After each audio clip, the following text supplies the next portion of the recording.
Welcome back, everybody, to Acadia On Air. Thank you for being with us. If you like our content, please like and subscribe. We got Irene Yoffe with us today. Irene, thank you for being with us. My pleasure. So, as a quick disclaimer, Irene and I, we know each other for many, many years. We go back. Irene is a very successful real estate, not even an agent anymore. You do a lot of things, which you're going to discuss about yourself in a minute. So I wanted to have you on this podcast because I mainly wanted to discuss with you the market, to talk to you a little bit about the market from your perspective, where you see things are going, maybe even to discuss a little bit about you in your personal life, how you collaborate your personal life with work. And that kind of stuff. So let's start with you telling a little bit about yourself. So thank you so much for inviting me. Thank you for being here. That's awesome. So my name is, to the crowd, my name is Irene. So I'm a real estate agent, but I'm also an entrepreneur. Mogul. Yes, a little bit. I'm also a single mother of 2 kids. I am in partnership, but again, I am raising my kids by myself. Real estate has been always my passion for years. And I started real estate probably 20 years ago when I did my law clerk diploma and I worked in a real estate office for a few years. I realized that this is what I like. But again, life takes its course. You change careers, you're young. And real estate didn't stick to me at the time. I was more in healthcare for many, many years. I also have right now a healthcare company that I'm the VP there. So we provide personal support services to seniors. Wow. We're in the process of opening our first adult day program. So I'm very excited about that. I didn't know about that. So we will be branching. We'll start in Canada and we'll branch to Florida as well. So I think that everything that I do in my life always came from the same point that I'm an empath.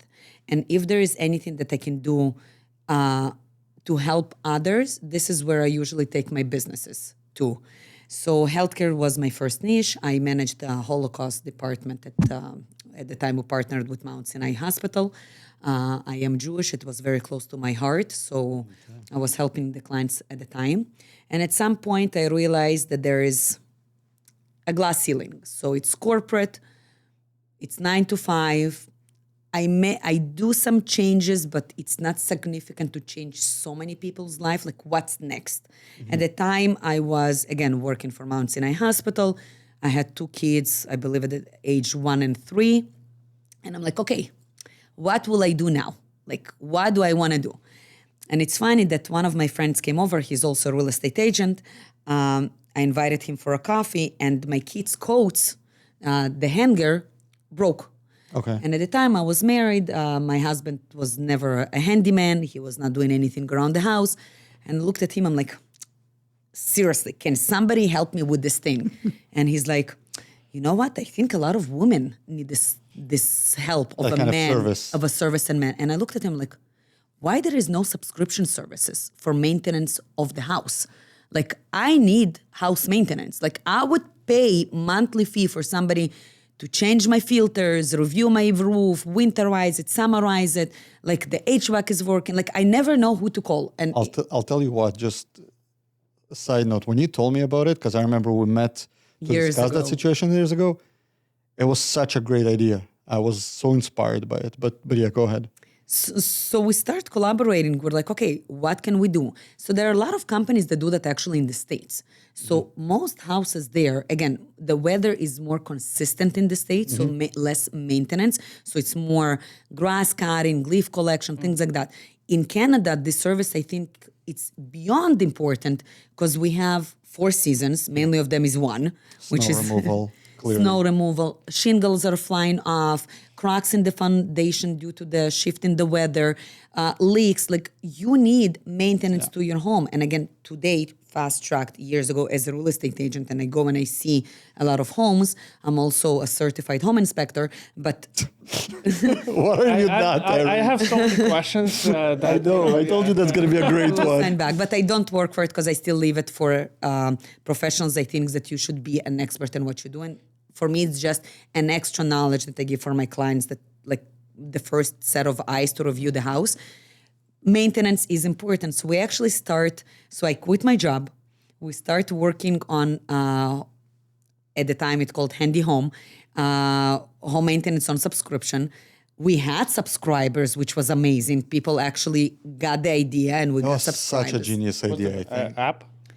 We didn't even reach the app stages. We were lacking money for marketing, so that was a different story for Yeah, but that was business. such a genius idea, I personally believe. So at the time, I didn't know how to reach investors, how to speak with investors, how to collect none of that. I was just so fresh with 2 little kids, not really a businesswoman at the time. I'm like, okay, this is an idea. Let's do flyers. So me and the kids, I have so many videos. We're actually door knocking and just giving those flyers and selling it at the door. So we got 6 subscribers at the time. I was like, oh my God, we have 6 subscribers. This is amazing. We got something, you know. We got something. And we realized that those subscribers, it's not about the home maintenance anymore. Suddenly they need a kitchen renovation, they need a bathroom renovation, they need floors changed, and then now because of the shingles of the roof, they need roofing. I'm like, okay, 1 second. There is much more to it. So where we got stuck is actually in the marketing aspect. So it was me and my partner at the How do you time. market Artur. something like that? How Are do you a market? renovator? Are you...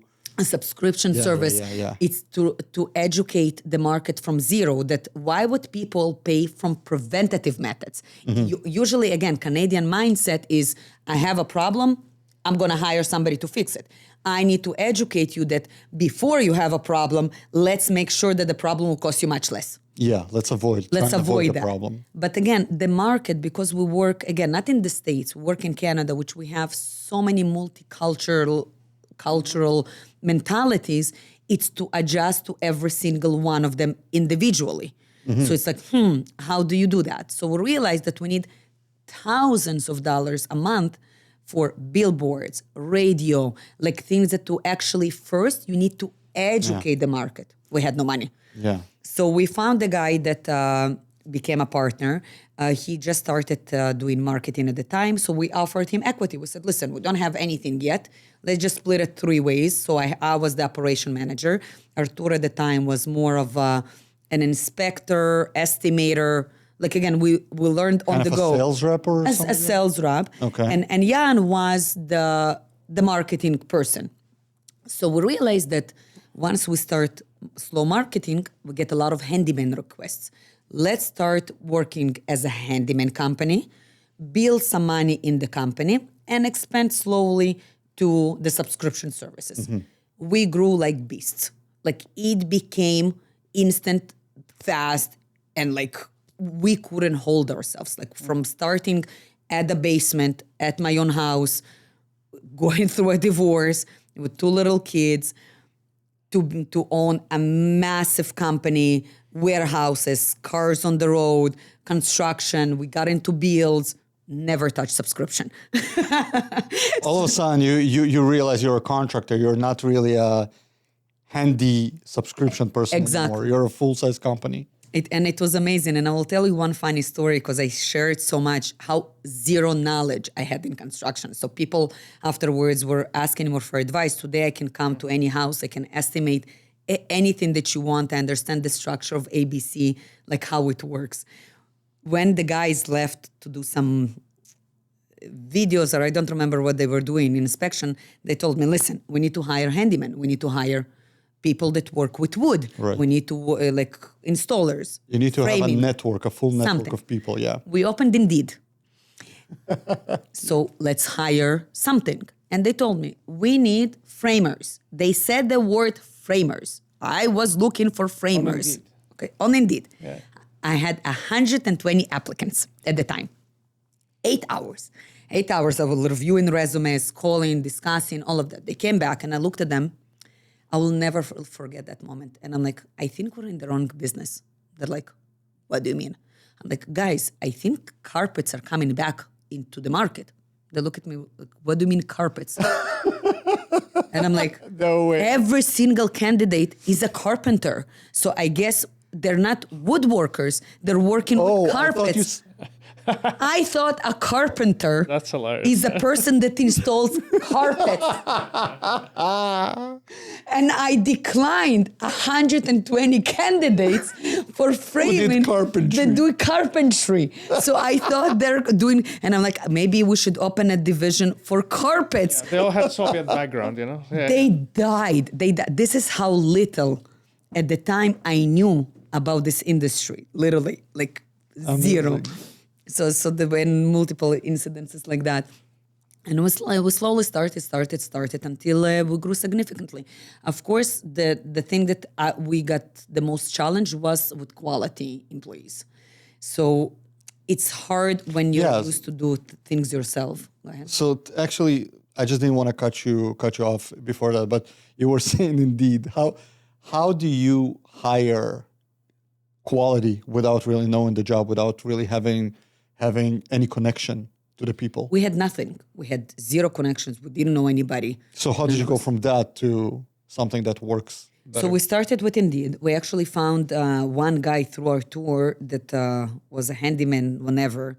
We started paying him $40 an hour. I remember he was our first handyman. So your business was actually to hire them full time. Huge mistake. Ooh, Huge. yes. Oh, that we'll learn down the yep. road. Never have them as subcontractors, not employees. Because we had, again, once we already opened our office, we had 7 teams, 16 payroll handyman's employees, and 5 office admins. Wow. And the payroll killed us. The mistakes that they were doing, we had to send them back constantly to fix it. One of the guys, instead of putting baseboards and shumols, he confused them. And ground molding, sorry. So he put all the ground molding, Oh my 4,500 square foot of a house.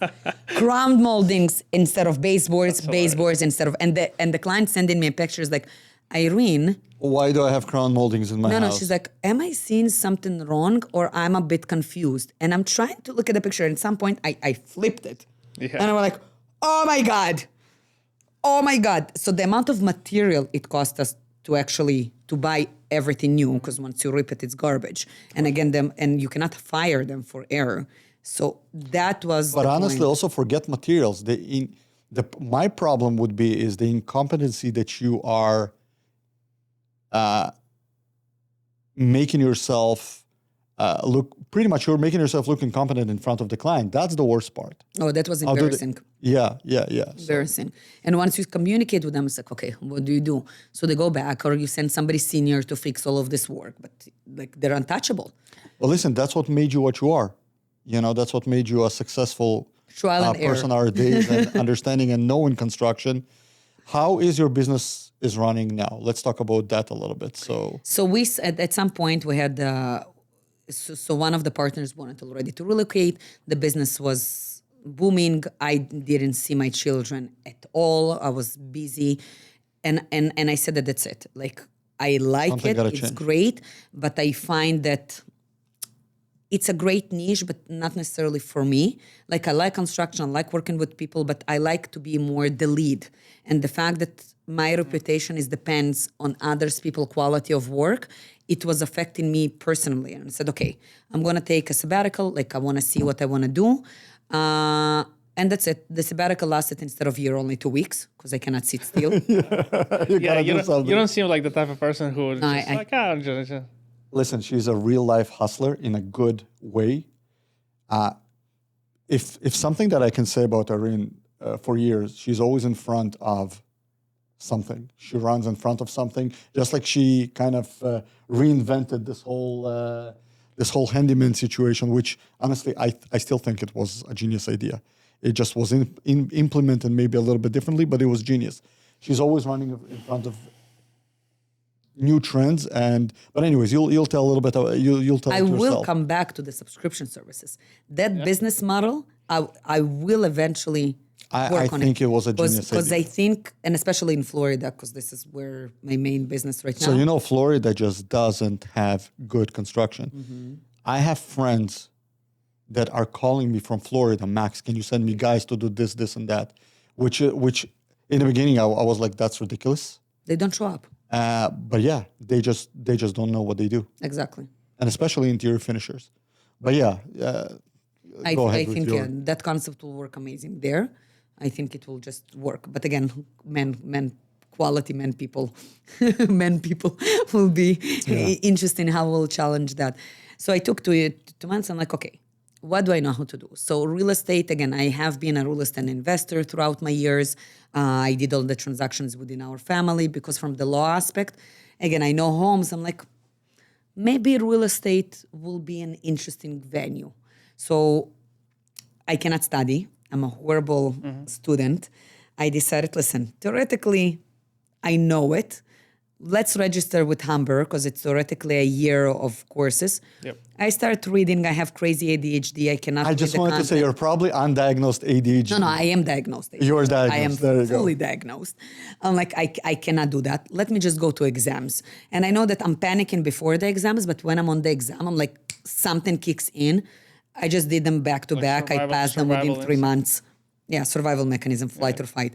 So I didn't study, to be honest with you. I just based on all my knowledge in renovation that I acquired with experience in the 4 years that I had handy home and my legal background, I just You just passed it quickly. Yeah, so I just passed it within the 3 months. And I actually had my first transaction before I even get my license. So I was calling already all my database. I was like, okay, guys, so you know me. I closed my company. I'm going to do real estate now if anybody needs to. And the first, I'm looking for a house. So I did my first commission, which was $27,000 even before I got my license. And I'm like, I think there's actually more money here than me running around and building homes or whatever. It's quick in and out. Yep. So I'm like, okay. Quick turnaround, yeah. It's quicker turnaround. You're not stuck. It's your doing. So you are the one that actually leading the client. But construction, again, and renovation, it's something that I think that I know and I manage well. So I said, I'm not going to have a big company, but I have a small company. So I still have a small construction company. Something boutique. Something boutique. So I only do it for my clients. So let's say when we're searching for homes and they need kitchen renovation, I right away, I estimate it on the spot while I'm with them. I tell them, okay, so this is going to cost you around, if we're going to do IKEA, cheaper, in and out, not long lasting, going to be like $25,000 if you want to custom made with glasses and different countertops, so that might be around the $40,000. So I give them a range. So once, and I had, I think, already 5 major full guts, like 400,000 renos. Like they move in, we flip the whole house based on. There were your clients who were buying a house? Correct. Yeah. So I sell and we buy with them. So my right now I still do renovations. Bathrooms are my top niche. I do lots of them all the time. Bathrooms are so difficult to do. What? I love I'll tell you why. Tell me. Because it's like the amount of organization you need for a bathroom is like on a miniature scale, like a house. So you would need to talk to the client about a kitchen. You would need to talk to the client about a vanity. If it's a custom vanity, it can be a conversation that goes for a week. Correct. So I'm like, I find when you do bathrooms, and I had quite a few of those that sometimes I wish I you mentioned before that it's just crazy. You have to talk about the tiles. You have to talk about when you do a full renovation. Funny enough, the discussion is not as that deep that detailed until you actually get into construction. I found something that worked for me, and I will tell you. So I have a designer that works with me alongside for the bathroom renovation, and this also so they do all the. So we actually now implement the difficult work. AI. Ooh. So I want to talk about that too. So this is so easy. So the moment I'm there, I take a picture of their current bathroom. They just tell me approximately what they like. What they're looking for. In 3 seconds, we generate. I have a concept, and they tell me, because they say a lot of the time they think that they want something, but they don't. So they want to be more extra. So, I want black tiles. But once I see the whole house, and I'm not a designer, but again, it's because I'm visiting so many homes, I'm like, you just know. They might regret it. So I'm like, before, this is your bathroom, this is how it's gonna look. This is the black, but this is maybe a light brown. What do you think? Like, no black. Okay. Because they're more conservative regardless of what they think that they want. Yeah. So this is instant. And then we just send them, we have already our suppliers. I need to learn how to do that. It's so easy. They just go there and they choose based on I need to cross information with you. I think you can teach me a lot when it comes to that kind of stuff. It's so easy for me. I don't find that I deal with them often. There's 2 places that I send them. They only go to those 2 places. They bring that picture with, and the woman that works in the tile shop, she just matches with them based on their budget. Because if their budget is $1 for tile or 20, this is already not something that I don't care about. It's like their fees. I had a situation where one of my clients wanted black pot lights. I knew it's ugly, but he was really, really, really like, I want black pot lights. What happens eventually, I actually delayed the electrical finishes by almost a month and a half, hoping that I will be able to change his mind. I wish I had the opportunity, like you were saying, 3 minutes later, I have an AI, whatever, that shows. Unfortunately, I'm not there. I can show you, like, it's super easy. Yeah, so that's what I'm saying. I'm willing to learn. I need to learn. So after a month and a half later, we brought on the electrician. He started installing the pot lights. 3 pot lights later, I'm like, stop. We got to call the owners. We call the owners. The owner looks at it and he's I don't like it. Yeah, no, I don't like it. A month and a half. So this, I find those things delay projects. And again, it delays our payout at the end as well. That's great that you have this opportunity. So for me, again, bathrooms, we usually done from start to finish, max 10 days. Everybody aligned. 10 days for a bathroom. Max. Go you. Max. Usually I'm in and out within a week, but 10 days. Gutting the whole thing and from everything. Wow. Everything. Wow. The last thing that I'm usually can be a little bit delayed is the glasses, because it has to be only when the tile is installed, and if my comes in. And it depends on the backlog of the manufacturer of the glass. Yeah. If they don't have like an issue, usually 2-3 days, and my glass is already coming and installing the glass. So within usually 10 days, we're in and out. What about trades? Are they like readily available? They're readily available. So I have my demolition guys. This is and the bean. So this is one service. So you got separate demolition guys. Separate. I have separate and they're aligned. So I know exactly how long it takes. Then we have the drywallers, then the tilers, and then the X finishes. You see, that's the thing I really admire about you. Because I don't see my drywallers coming in for 2-3 pieces of drywall. How do you do that? Like, how do you get different trades, which is awesome.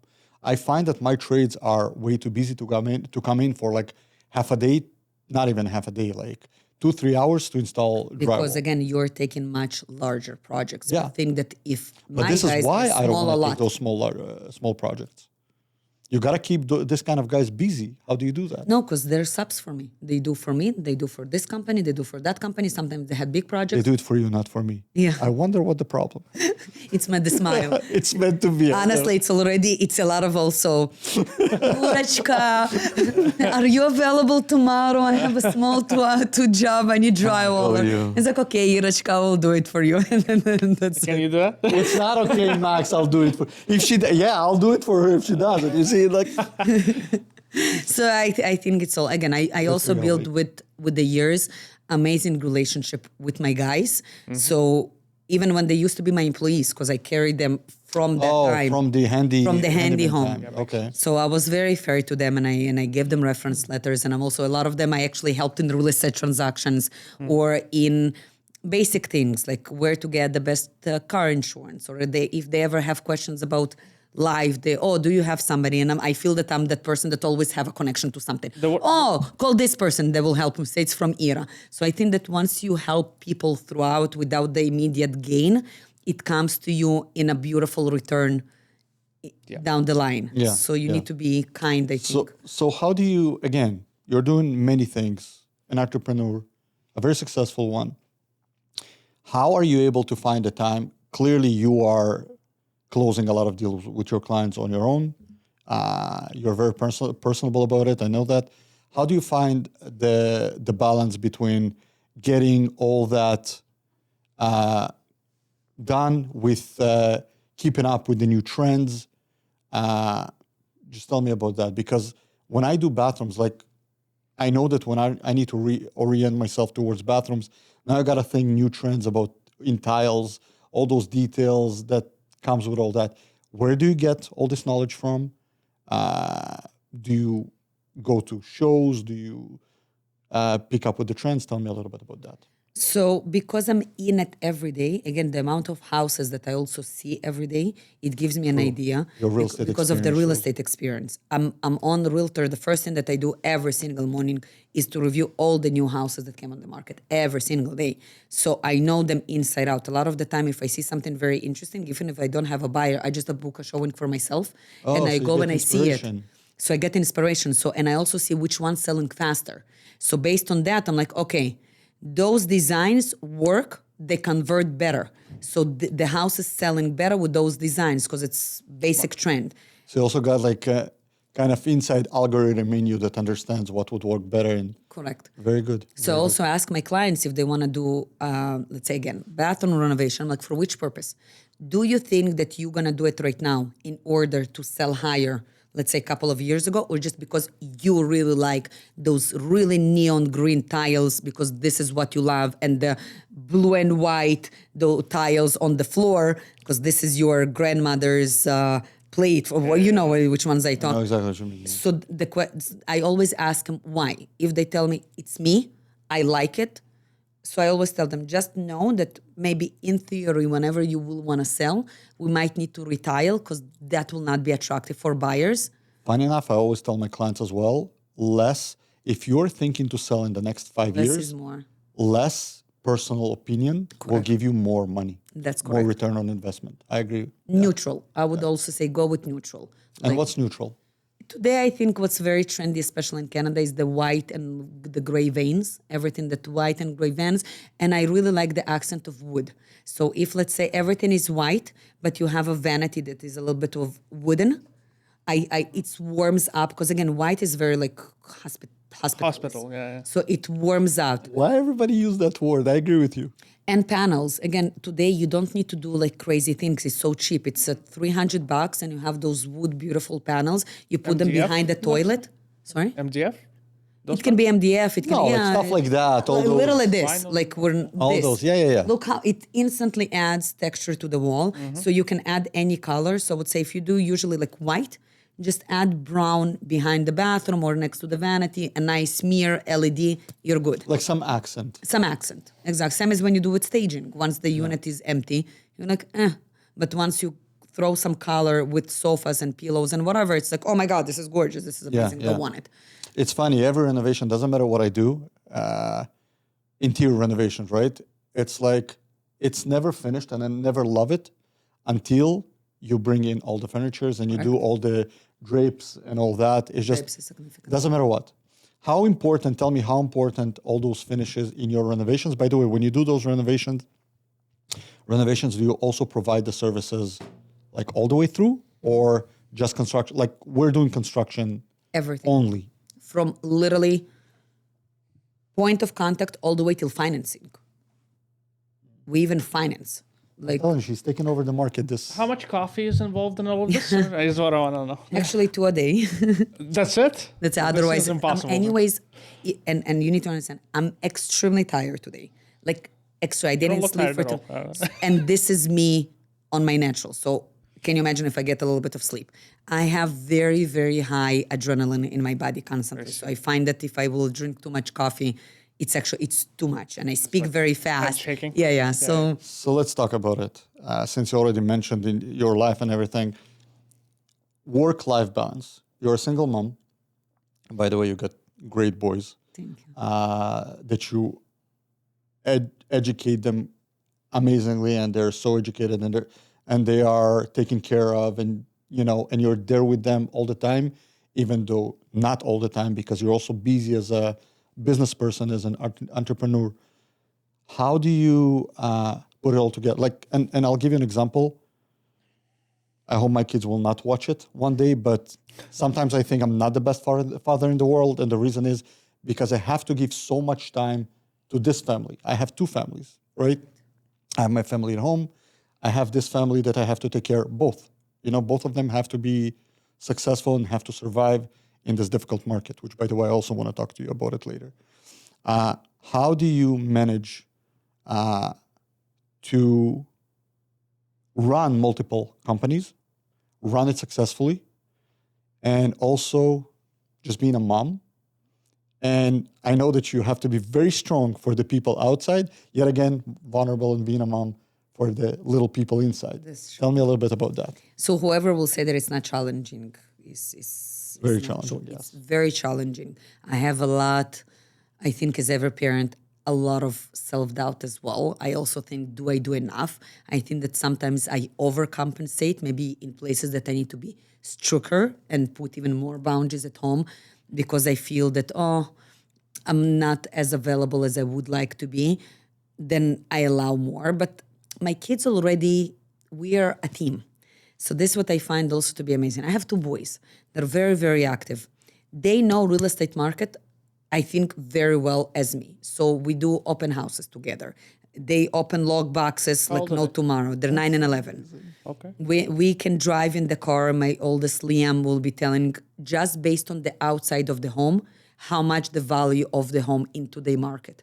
So they understand the concept of entrepreneurship. I speak to them often about money and planning and mortgages.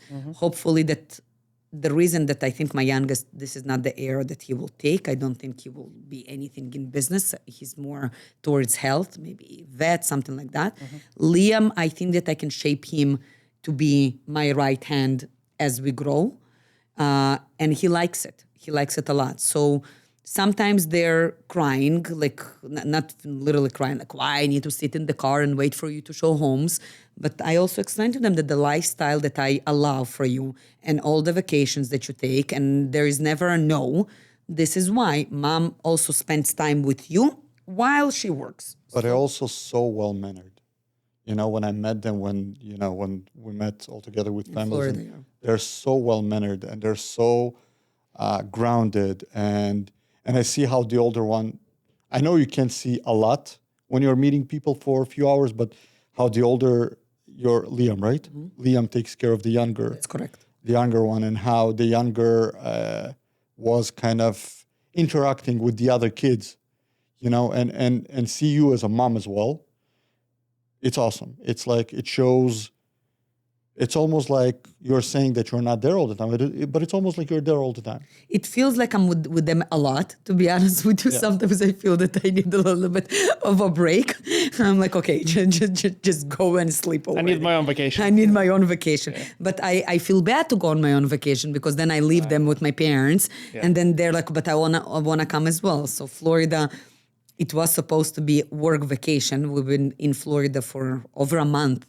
With the kids 24/7. Such a great experience for them, though. It's amazing, but they traveled in every single place with me. They have seen so many houses because I was investigating and researching pockets of Florida that I was lacking.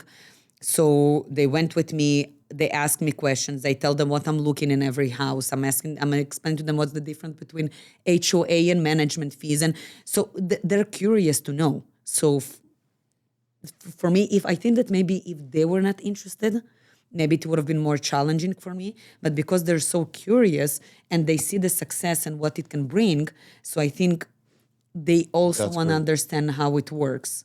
And they feel bad. Like, I can't say that they feel bad for me, but they're very sensitive to me.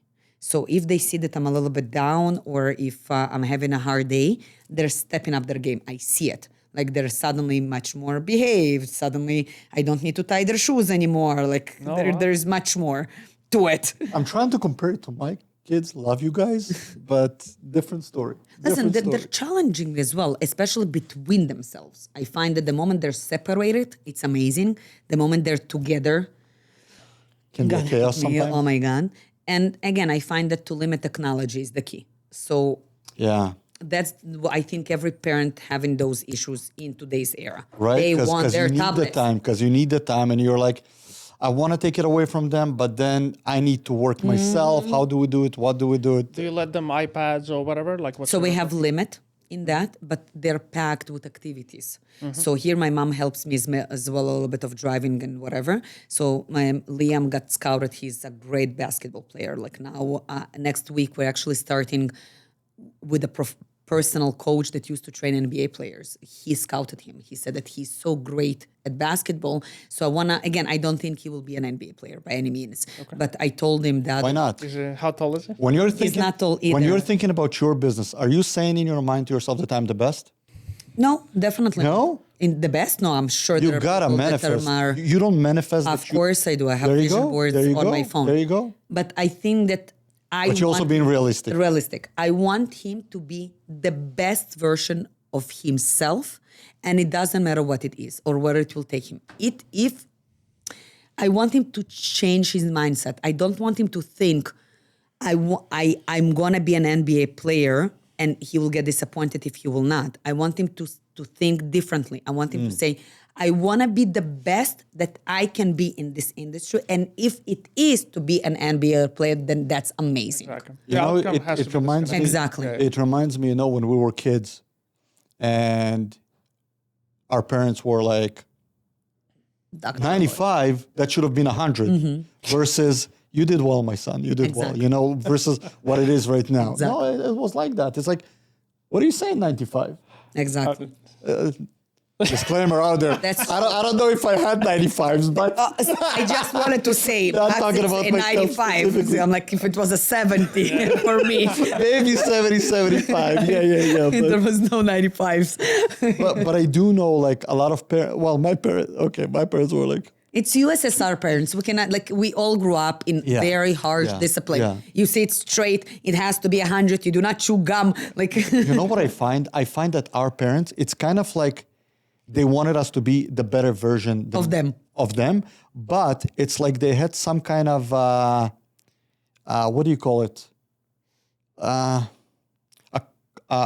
complex that they had. You know what I mean? It's like, they're like, I don't want to see anything that I see better in myself in you. Correct. Isn't that every parent? Yeah, no, but I hide it with my kids. I see. I'm letting them be what they are. Like my son is very active. He can be a little bit annoying. Maybe reminding me of myself at that age. Yeah. But some things I'm not going to try and change because it's something that So it worked. His own personality. You're the better version of your parents. No, my wife is the better version of me. But that's why it works. I'm not gonna lie. But I guess what I'm trying to say, our parents were different when it came to that, and you are taking the other approach. Oh, very different. You're letting them be them, and you're approaching them pretty much as try to be the best version of yourself. And I give the guidance and the resources. So what I do is basically, this is what you want. I'm not going to stop you ever from any dream. Mm-hmm. You go and try to get to your dream, but you need to try. And you need to work hard on it. And you need to become the best version of you to achieve the dream. Because I am I can't even tell you, I meditate, I do yoga, I have vision boards on my phone everywhere. You have 48 hours in the day. All the time. It works. But you cannot just sit there and say, I want to be the best real estate agent in the industry and just wait for it to come. No, you drive for it, but you also make those changes to achieve that. Question for you. Do you believe in, those people that I'm going to write myself $1 million check and manifesting that's going to happen? It happens to me every single year. Do you believe it? Yes. So tell me a little bit about it. Every single year. How do you? So that's what gives you your energy and your power to move on. Correct. Yes, I strongly believe. So what do you say yourself to succeed? So I started with the motto: "Fake it till you make it," and it worked. When I just started again, Handy Home at the time, we had our first meeting with. So it's a government church in downtown. So it's owned by the government. It's that's a thing. So there is a church that is owned by the government. Wow. And they needed contractors, but they had to reserve all the original pieces of the church. So historic heritage building. Okay. So we couldn't make a lot of changes. I don't know how. I sent them an email that I would like to have a personal meeting to give me my quote. Yep. It wasn't even a meeting at the time. I don't remember. So government projects usually need to have bidding. So So you decide you ask them personally to get into the bidding. And we had a meeting with them. Mm-hmm.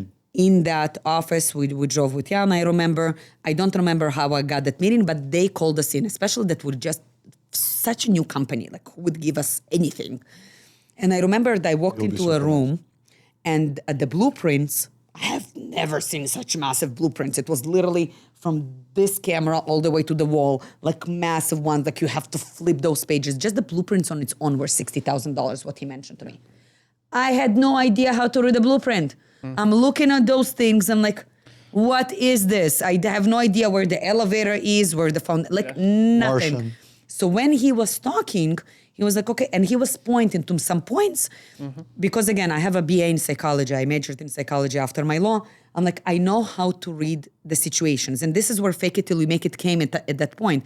I was just reinforcing what he was saying, and I was pointing to the same points that he was saying. I was sweating like I can't even tell you. I was like, I have no idea what I'm saying. We won that bid. It was $1 million, but the logic kicked in. So at the time, me and my partner, we didn't see really eye to eye because he's like, we're taking everything. And I'm like, no, we do not. I see. Because it's one error to ruin your reputation. We are not ready. We can't screw it up. We are not ready because this is, again, you work with not a residential property. Everyday delay, there are penalties. We will bankrupt before we even started. So this is something that I teach my children. I when I do my coaching sessions, everything is the same thing. You never look at the immediate return today. Never. Sometimes it looks that you might lose something, but I always look at the long-term return. Yeah. And if today I will be greedy just in order for me to think that I'm going to make a lot of money from this project and I will screw it up big time and I will ruin my reputation, I will ruin my company, it's not worth that try. And at that point, because again, I had the majority of shares regardless, I said no, I voted no. We're not taking, again, a net for a fresh company, 1 million of a bid was a lot of money, like even to get it into this industry. And I said no. Of course, it was difficult from that, but I do not regret it by a second. So hold on, you didn't take the project eventually? We did not, we declined. It was a little bit above your head? Because I did not even have the trades that will be working. Yeah, how do you maintain your energy? Do you work out? You said you meditate, like what else? What do you find helps the most? So I meditate and I do yoga. Now I will start driving my son at 7 a.m. to his basketball game. So 7 till 8 I will be doing my gym routine. Lately I stopped working out just literally time-wise because I was also traveling a lot. But I think that you have to take care of your body first. Like I eat healthy. I try to again, if I'm not, to do yoga. I used to dance in the past. So sometimes just going out and doing some Latin dance was helping. I find that I aged now. So you start doing those out in glass and you're so tired on the weekend that the last thing you want to think of going out at 11, you're like, no. So I think there should be a new concept. I refuse to believe you're ever tired. No, in the evenings I'm tired. I'll tell you what, I don't think that she's never tired. I think she's very good at keeping it to herself. That's true. And putting on this professional face that have to be always smiling and happy, whatever happens in life. That is true. Regardless of what is happening, you will never know what's behind the scene, the struggles, the tears, the stress.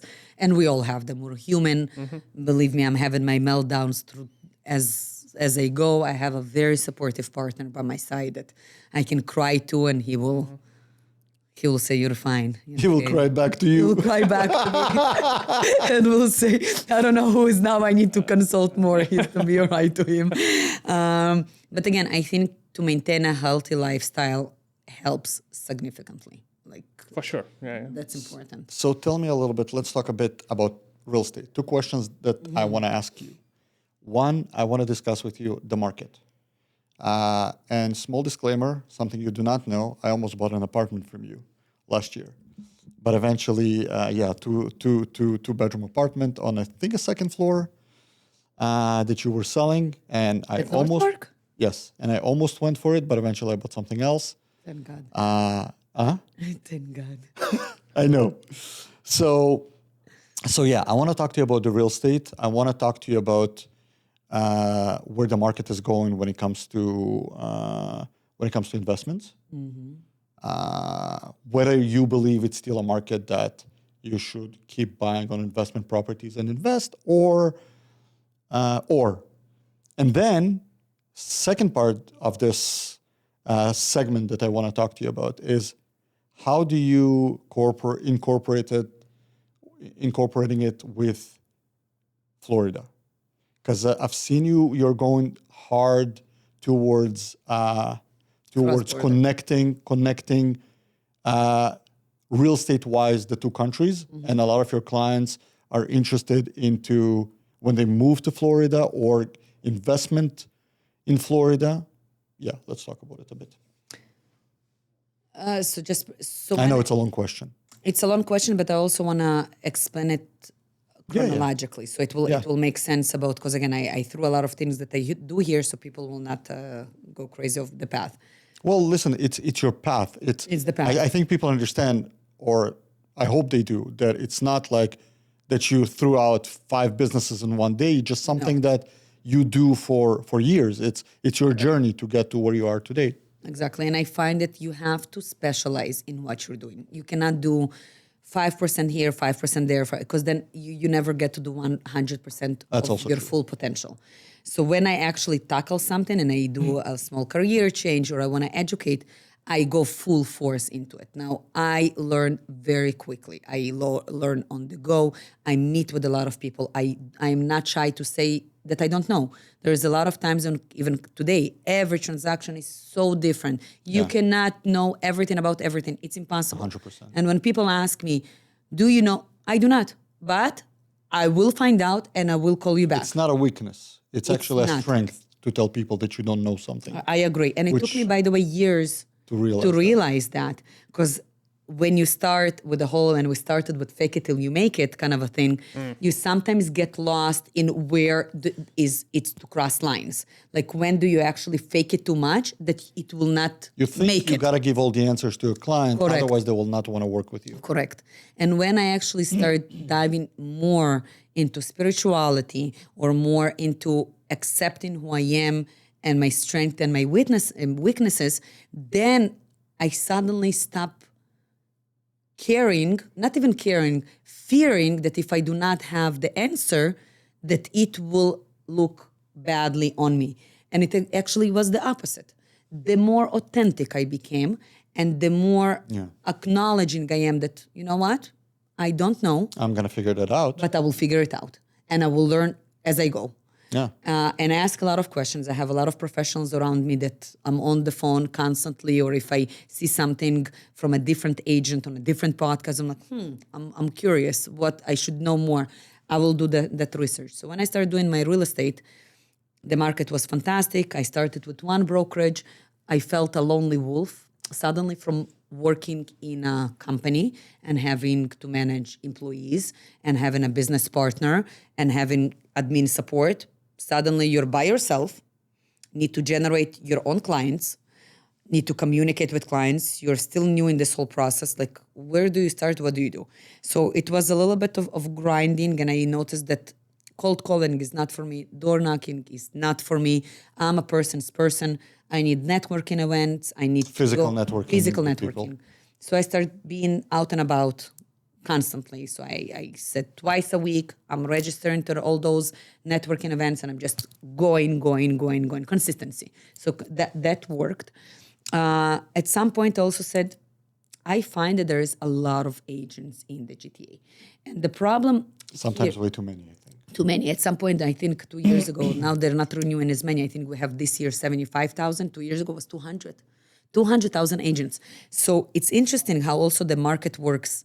And it's only in Canada, by the way. It's not like that. 200,000 agents for a population of 35 million, right? I think. How many houses are No, here? well, you're talking about Ontario, right? Or just in Ontario. Just in Ontario. No, so How many houses are here? So they basically say it's like an agent to a house or something. Yeah, exactly. Like it's not like that, but it's fine. It's too many. Wow. But way too many, yeah. Too many. A lot of them just hold, like they don't do nothing with or their own investors, and they flip for themselves. Last year, only 25% of agents closed even one transaction. So think about it. From 75,000 agents, only 25% did even one transaction. Yeah, so the you 28 rule again. So you eliminate a lot of those agents. And there is the top 5 that actually producing and working, and this is their not part-time, this is their full-time in real estate, regardless with all my other businesses. Real estate is my full-time Like I'm on it mainly from everything else.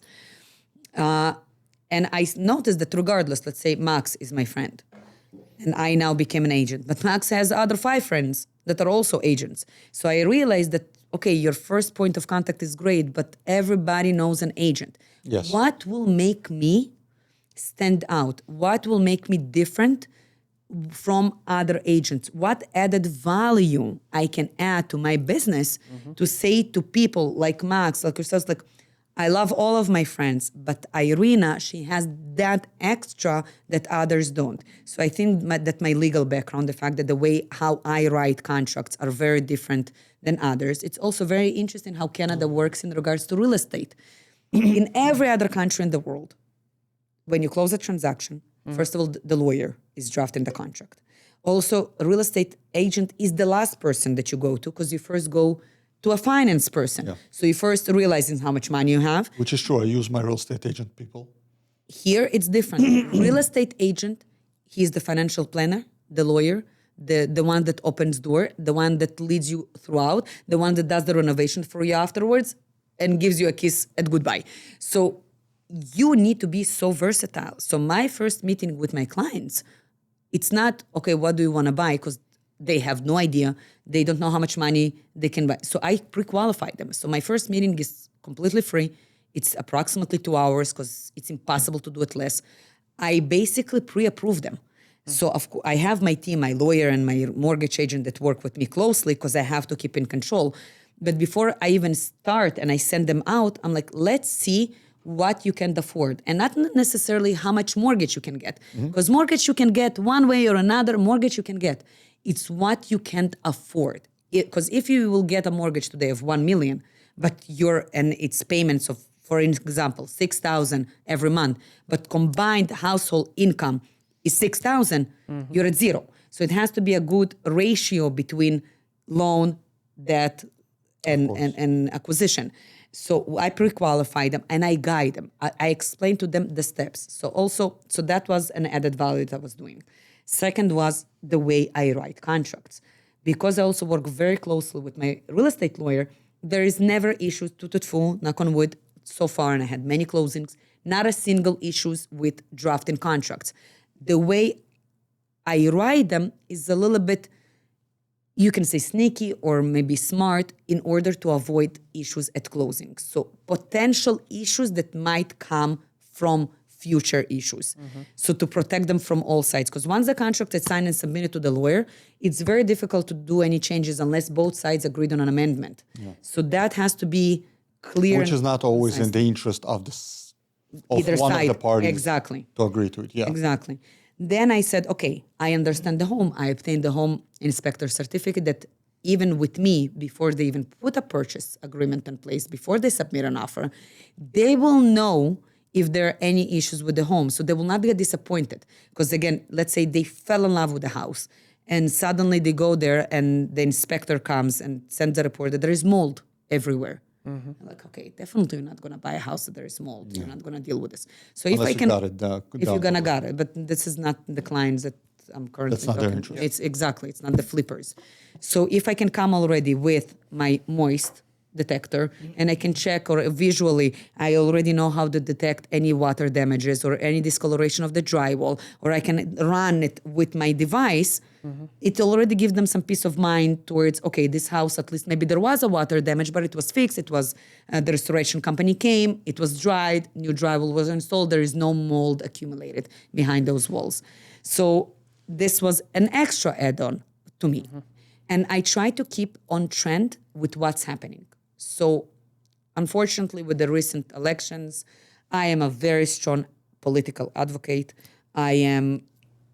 It's everywhere. I am not shy of it. I am very conservative in my views. I was very disappointed from the elections, of recent elections. And I noticed that there was a huge shift of people that actually want to relocate from Canada because of political disadvantages. And I'm like, okay, so I can continue staying here, but my clientele, my database, my people, my culture, starting to shift to Florida. I need to be ahead of the curve. I cannot be once it's already too late. And I was actually the first person in the GTA that said, okay, I'm going to be a cross-border agent. But that's what I'm saying. You always on top of trends. That's what I try. really, really admire about you. You always on top of trends. So this is so keep talking. It's just very interesting how What is a cross-border how you agent? get to it. So I didn't know what's at the time cross-border. First of all, I have never been to Florida either at the time. Oh, I was see. like, okay. So I always learn as I go. I'm like, I want to sell real estate in Florida, but I Alligators. have never been in Florida. Literally, all of a sudden, I see her partnering up with another real estate, and they're starting to run In Florida. things in Florida. And I'm like, what? So I called my childhood friends again. So we knew, so we're all friends. It's funny enough that we were all friends at the age of 18, 19, 20. Me, my partner, Lena, Max. Okay. It was our, like, when we just came to Canada, it was our crew at the time. Yeah. Lena moved to Florida years ago. She was mainly working for her husband business. They do armored vehicles. So if anybody needs armored vehicles in Florida, we have She that can hook as you up with well. that too. I can hook you up, Miami Armored. We know a lot of people who need armored vehicles. Well, a lot you'll of be people. surprised. You'll be surprised. Let's shout out. A lot of people know Incas. A lot of people Exactly. know Miami Armored. Miami Armored. So so who knows? What is the famous Brinks? Brinks, yeah. No, but Incas, funny enough, Incas with time, they started as an armored truck company, which I don't know how we got into it. Thank you. Right. No, not thank you. But anyways, they branched out to pretty much doing the same work as Brinks by pretty much getting collections. Mm-hmm. And they're a big company. They're doing very well. They're amazing. They are exporting armored trucks and cars, all kind of SUVs and vehicles all over the world. The Kardashians bought from them. Yeah. Like a regular car, but armored? Correct. Because they needed something specific for, to hold Yeah. the behinds. No, For safety. a very for wide safety. car. Yeah. You want something bigger, you go to Incas. You go to But anyways, they hired Miami Armored or, oh, really? Yeah, because right now all the famous people, everybody's pretty much moving to Florida. to Florida. So Yeah. Florida is booming. I have no idea how you get started in a business like Yeah, that. actually, I did a couple of clubs for some people that I'm not going to say names in Miami. Yeah. I talked to you No, about say it. names, yeah. I talked to you about it off camera. No, I talked to you about it off camera. Yeah. So I knew that Lena moved, and Lena just posted somewhere, oh, I'm now branching out on my own. It's the first time that she's a mother of 3. She was helping the family business. Now she wants to become her own entity, which I admire so much because she dedicated so much out of her years. And again, as a woman, again, any woman will understand it's your kids, it's your husband, your household, and then career. And not a lot of women have that opportunity to branch out career-wise. So she said, enough is enough. I also want to have something of my own that is not related to any of my... Because you're an inspiration to women, which is amazing. I'm not kidding. I think you should be an inspiration to women. So that's a separate. We have an empowerment club for women. Am I doing? We'll get them. No, you're right. Really, Yeah. I think you're an inspiration. Thank you. But anyways, go ahead. Hopefully, I will be able to do lectures to other women because I feel anybody can do everything that they Wait, there's wish an for. actual club? Oh, I see. I said you were like, Where you sit in front of the I need- mirror I need and to you start- inspire Yes, the person on the other side. No, it's more like casual. I do it often at my house. So I randomly pick, I did, I think, already 4 or 5 events. I randomly pick people, women from my network that I know. So some of them might require assistant and some of the other females are already some entrepreneurship or they own businesses. So I strategically think who will be able to help who in that meeting. So last time I had So you're also 17 girls. networking. You're creating networks. Networking within. So if I had a young couple, they're younger, they're in their 20s, Edward and Anna, such a fabulous couple. They came from Ukraine. He's a marketing, she's a designer. She didn't know where to start. English was an issue. And I had another company, a woman that actually owns a marketing company that was looking for designers. So I invited her and I invited her, the 2 girls, and I mingled between them. And she actually hired her. So there was a lot of those in-between situations that when I do those women empowerment sessions first of all, we discuss different situations. It can be abuse, it can be emotional abuse, it can be a financial planning, it can be if you just left from a divorce, how can you rebound back with kids and minimum. So there's constantly topics that we discuss. And I think I should do more of that. But again, because now with Florida and my traveling is just on You the know back what burner. actually reminds me? I don't know if you know, and you clearly do. It's a profession on its own to connect between people. I did not know. You know, for example, in the entertainment industry and other industries, you have people that literally, their job, they're known as people with connection. Really? An agent. Yeah. Not an agent. It's this person that is kind of has a big network, and you always want to be a friend of that person. And those people usually are the ones that you would want to go to their parties, that you would want to intermingle in their circles I have a joke, but I'm not gonna say it. in order to pretty much get more successful. So pretty much you don't even, I guess, understand, but that's what you're doing. You're connecting between people. That I think was my life mission in general. If somebody would have said like, why you came onto this earth, I think that I'm like a spider web that I need to connect. You with got your own people. network. You're a people's person. You got your own network, and you pretty much. Do you find that this is? Do you think that this is trainable, or this is something that a person is born with? gotta be I born think you're born with this. Yeah. It's impossible to teach. So I have right now, so this is just on the woman empowerment side. I have on another adventure, I have a business partner, his name is Eugene. We are now collaborating. So we have, it's Soul Club. It's called Soul Club. So we had already 3 events, but that is professional networking. So we do full on, so anything from the real estate industry, contractors, mortgage agent, Why lawyers. did I not know anything about that? So we have a page, Yeah, you're we into have networking events. events now, People come there and they just want to also promote themselves. So we had 2 photographers that said we're going to do it for free, I see. just because they want more content Let's on go. their Yeah, they social want media. portfolio material, We had yeah. a chef that was coming there and again for Pretty free. much what we've done with Avis. Yeah, the event 200 like people this. came in. that's Yeah, what I mean, pretty much the same thing. So now we have it's called Club 138. So if anybody wants to do any networking event, it's in a house in Vaughan that has also a pool and it's an outdoor facility. So you can rent it by the hour or for the place. We're gonna have our first open. It's per ticket, so we're limiting to 100 people at a time. It's a high net worth individual event, so it will be crafted. So it's gonna be people with companies or entrepreneurship mindset. It's $30 a ticket, so it's nothing. It's just complimentary. I'm in. So you'll get an invite shortly. Chef de la Mesa, who is my partner in that adventure. I don't know if you know of him, Chef de la Mesa, Ariel. So I remember before it was Chef Del Mesa. before Chef de la Mesa. So he will be going to have food there, again for free, drinks for free, just to come, to network, to mingle, to meet other people, and hopefully some business collaborations. Shout out to Vamos, who made him Chef Del Mesa. Vamos will be there as well. You know that we're kind of family. Oh, you are? My brother is married to his cousin.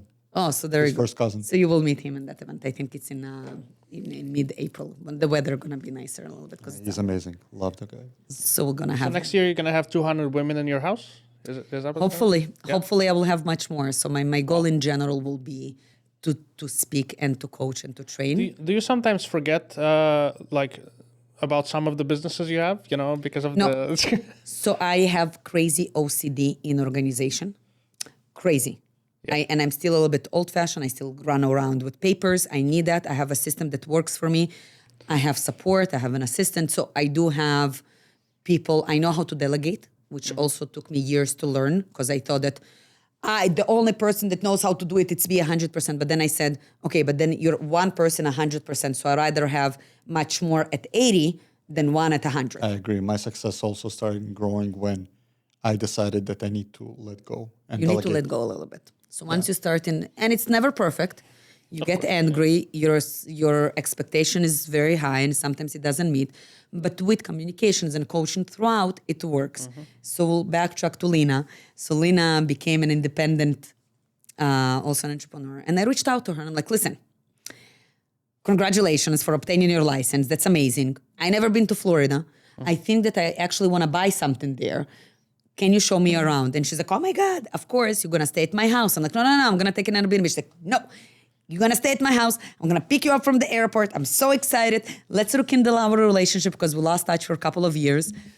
The moment we met, it was like fire. Like, I'm like, okay, I see so much potential into her. She's it's important for me to work with very genuine, kind people. And if I find that maybe skill-wise, they're a little bit lacking, but they have the right motivation in them, I'm all in. Like, let's do that. And I said, Lina, I think we should do something with Florida. There's a lot of people start speaking about Florida.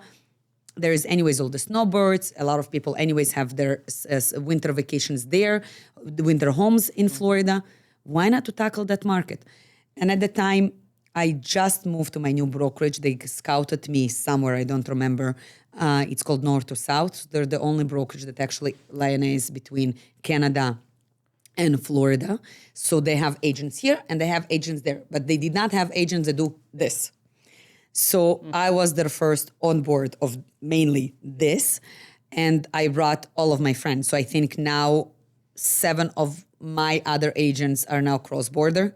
We all got our E2 visas because we got sponsorships by our brokerage. Lina moved to my brokerage as well. So the brokerage grew instantly within the 2 years just from our people that moved and brought all their portfolios there. I partnered with, I can't even tell you, for a year and a half, I've been just doing research. I didn't sell real estate there. I was working, Lina was mainly doing that. I was referring clients to her. I was just doing educational for myself. So I realized that to become an expert in cross-border, to have somebody just to do the real estate means nothing because nobody assists with, okay, but then how do you file taxes? And all that. How do you move? Where do you do health insurance? How do you file here if you're a resident there? How do you become a resident of Florida? When do you remove your residency from Canada? Do you file with IRS or you file with CRA? So now I need an immigration lawyer or paralegal. So you need all of it. So you need out. cross-border accountant, you need immigration, you need healthcare, you need insurance person, you need car insurance, you need to know where to open a bank account, how to obtain your SIN number.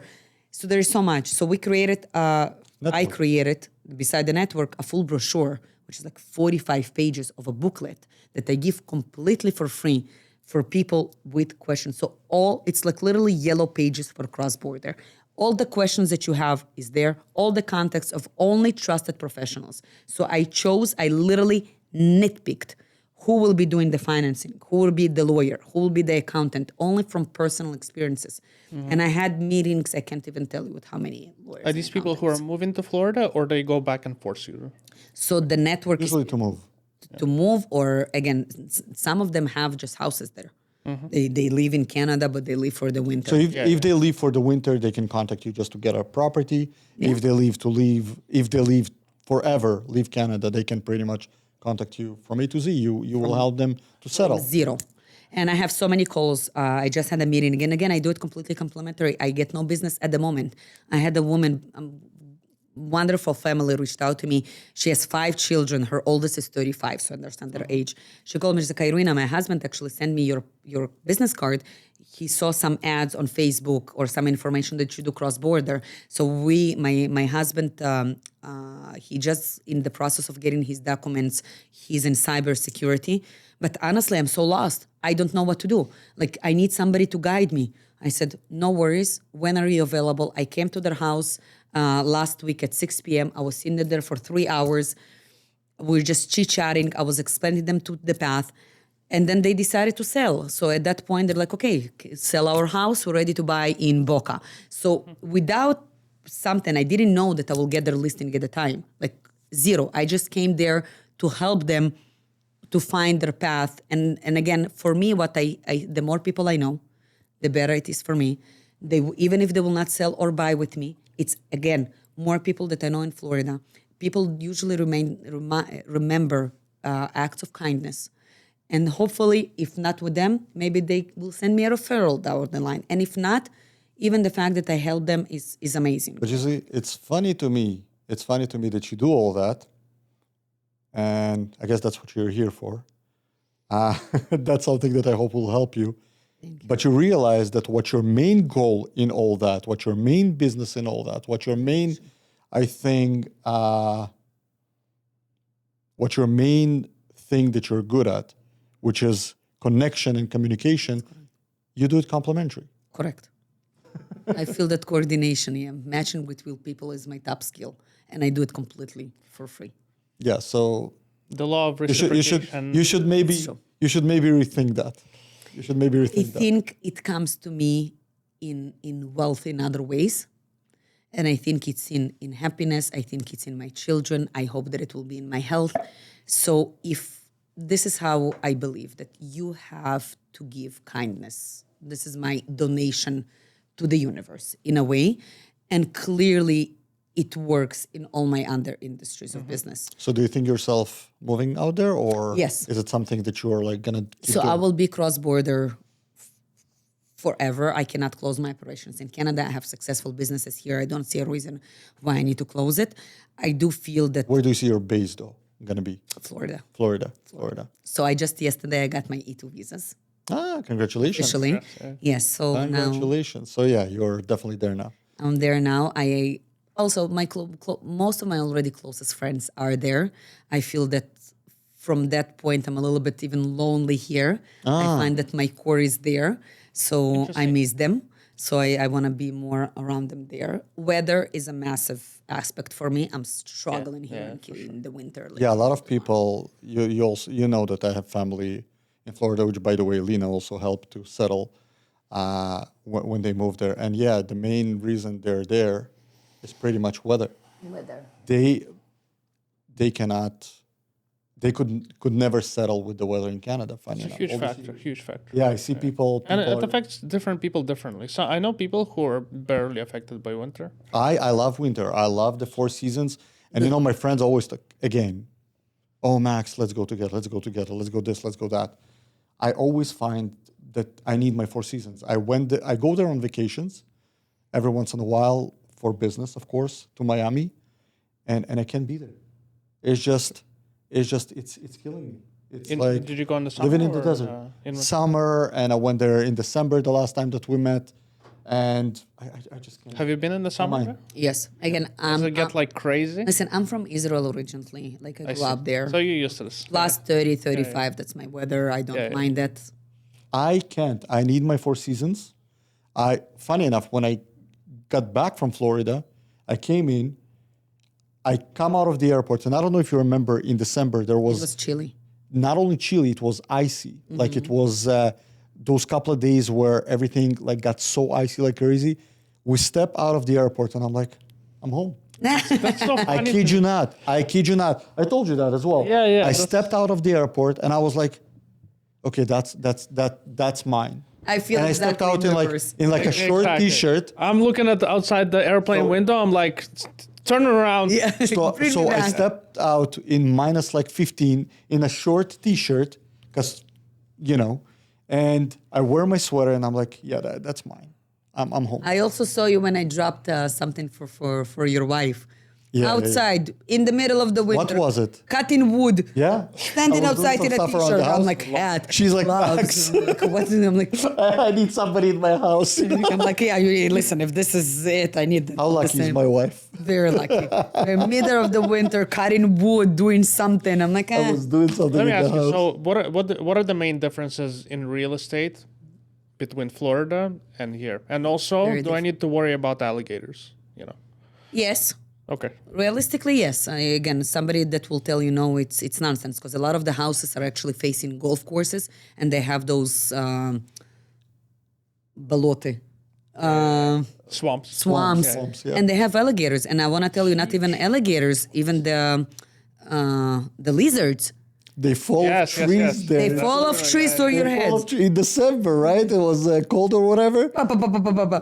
They were falling off trees. Like there are warnings to people. But same as I will tell you in Australia, you should be aware of snakes and spiders. So every state has its What about pluses koalas, and no? minuses. Koalas, yeah. Koalas, I think, are harmless. nice. We're okay with I koalas. had an Australian once tell me, he's like, well, you live in Canada, you have like grizzly bears. I'm like, dude, I don't have grizzly bears in my shoes. Like, what are you talking about? I don't have to worry about that. But we have coyotes. Realistically, Ever Park has a coyote. I have they seen don't, the they multiple. don't of them. attack like people. Oh yes, they do. People? Yeah. If you Listen, walk I'll in tell you what. the- During COVID, they were intruding towards the city, And if you Yeah, were to well, come they lost outside their while food they were sources, yeah. looking for food, Yeah. they would attack you. Yeah. So again, as long as you don't touch and you don't come near them, and you teach your children to be, especially my youngest son, that he thinks that, and he's untouchable, and he's just running after those animals, Oh, and a I'm snake. like, yeah, he literally, that's what he does. He I still brought one feel at the home. urge to do that, as an adult. Like, I see a polar bear, I'm like, I'd love to pet you, but, You do not. Yeah, of course.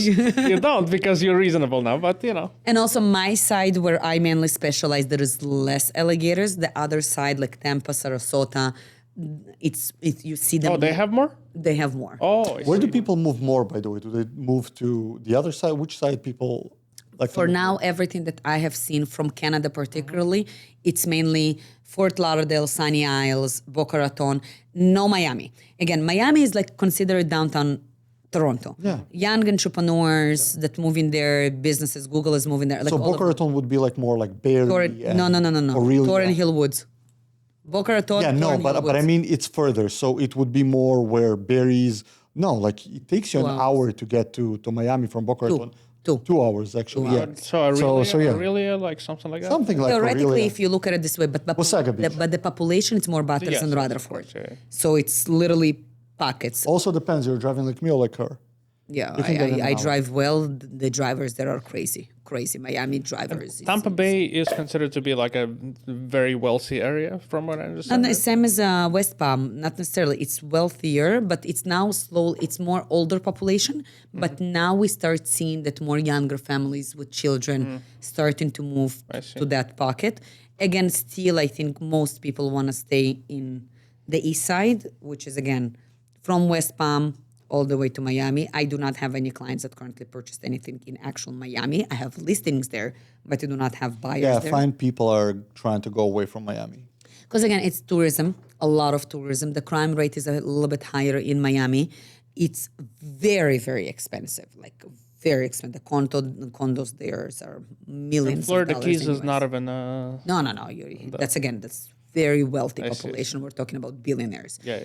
I am geared more to middle class clientele, so people that generate approximately 200,000 to 300,000 a year. That's my main database. And for them, again, based on affordability, and don't forget the conversion of US dollars. So we also have that. Bubble, she thinks 200,000 to 300,000. That's a middle class. Yeah, I was like, is it It's middle cute. class? I decided, yeah, I was like, should I talk about? Let's talk about it. That's not the middle class. That's the higher middle class. So this is the clientele that I'm dealing with. Yeah, So for my opinion, still. Because middle class will not be able to afford a taxi with you. Yeah, you're But I guess realistically, in many professions, once they're like 10 years into their career, if there's two incomes, they're around there. Yeah, no. But yeah. So the two incomes. but yeah, are the same. we're living in times where middle class families make a little bit less, and wages are going down a little bit. Even if to be politically correct, based on the statistics of Canada, middle class is around 100,000. So if you generate around 55 to Single 60, or family? family. So Like 100 or 55 to 120. 60 a year, Yeah. this is middle class. Yeah. But I do not think that you can those survive with numbers this don't mean income. anything. Exactly. Like, You cannot it's, survive with 60,000 gross a year. Like, what can you do? But the numbers are just Again, really- depending which area of town you're living in, right? So if you buy or you rent, if it's mortgage, yeah, it's yeah. not. Averaged out that never makes sense because they average out from a person who makes $1 billion to a person who makes 20,000. Exactly. Like that doesn't make any sense. So So let me ask you a question.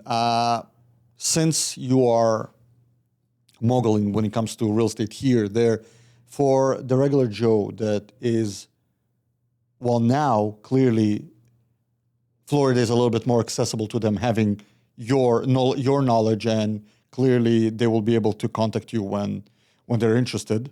And if you have a little bit less than 200,000 to 300,000, you can still call and ask questions. I think of course. Irene will be able to help. No, not picking up.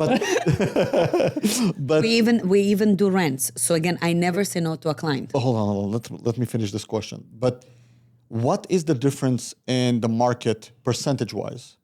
And how do people live in Florida? What's the difference between people living here in Florida when it comes to real estate prices? And Florida is a little bit different when it comes to communities. So I would like to talk to you a little bit about that, if you can You expand mean on like that. lifestyle, basically? Yes. Lifestyle is huge difference. Lifestyle, that's the word I was looking. The problem is the conversion. So again, we also do conversion in-house, so it's a little bit better than what the banks are giving you. So even that, you don't need to worry how the money is being transferred from your Canadian account to when you buy in Florida. We make sure that there is no fees and the conversion is still better. You still save, again, when you transfer. So you have an exchange company also? We have an exchange company. You're completely vertically integrated. I So think, again, this is Oh, how let me hear it's, her it's out. not my own company; it's our partners see. into Okay, this yeah. venture. Yep. So it's There is a important. network that she's It's a working network, with, as she said. exactly. So trusted people that we already know. Because even if you transfer, let's say 300,000, and if you can save 5K just on the conversion, it's still 5K. So we try to That's save you a as much. monthly rent at certain situations. Exactly. So any even $1, if whatever we can save you, we will try to do our best. So if we'll take away the conversion aspect, let's say your $1 Canadian and what it can buy for $1 US, then it would have been amazing.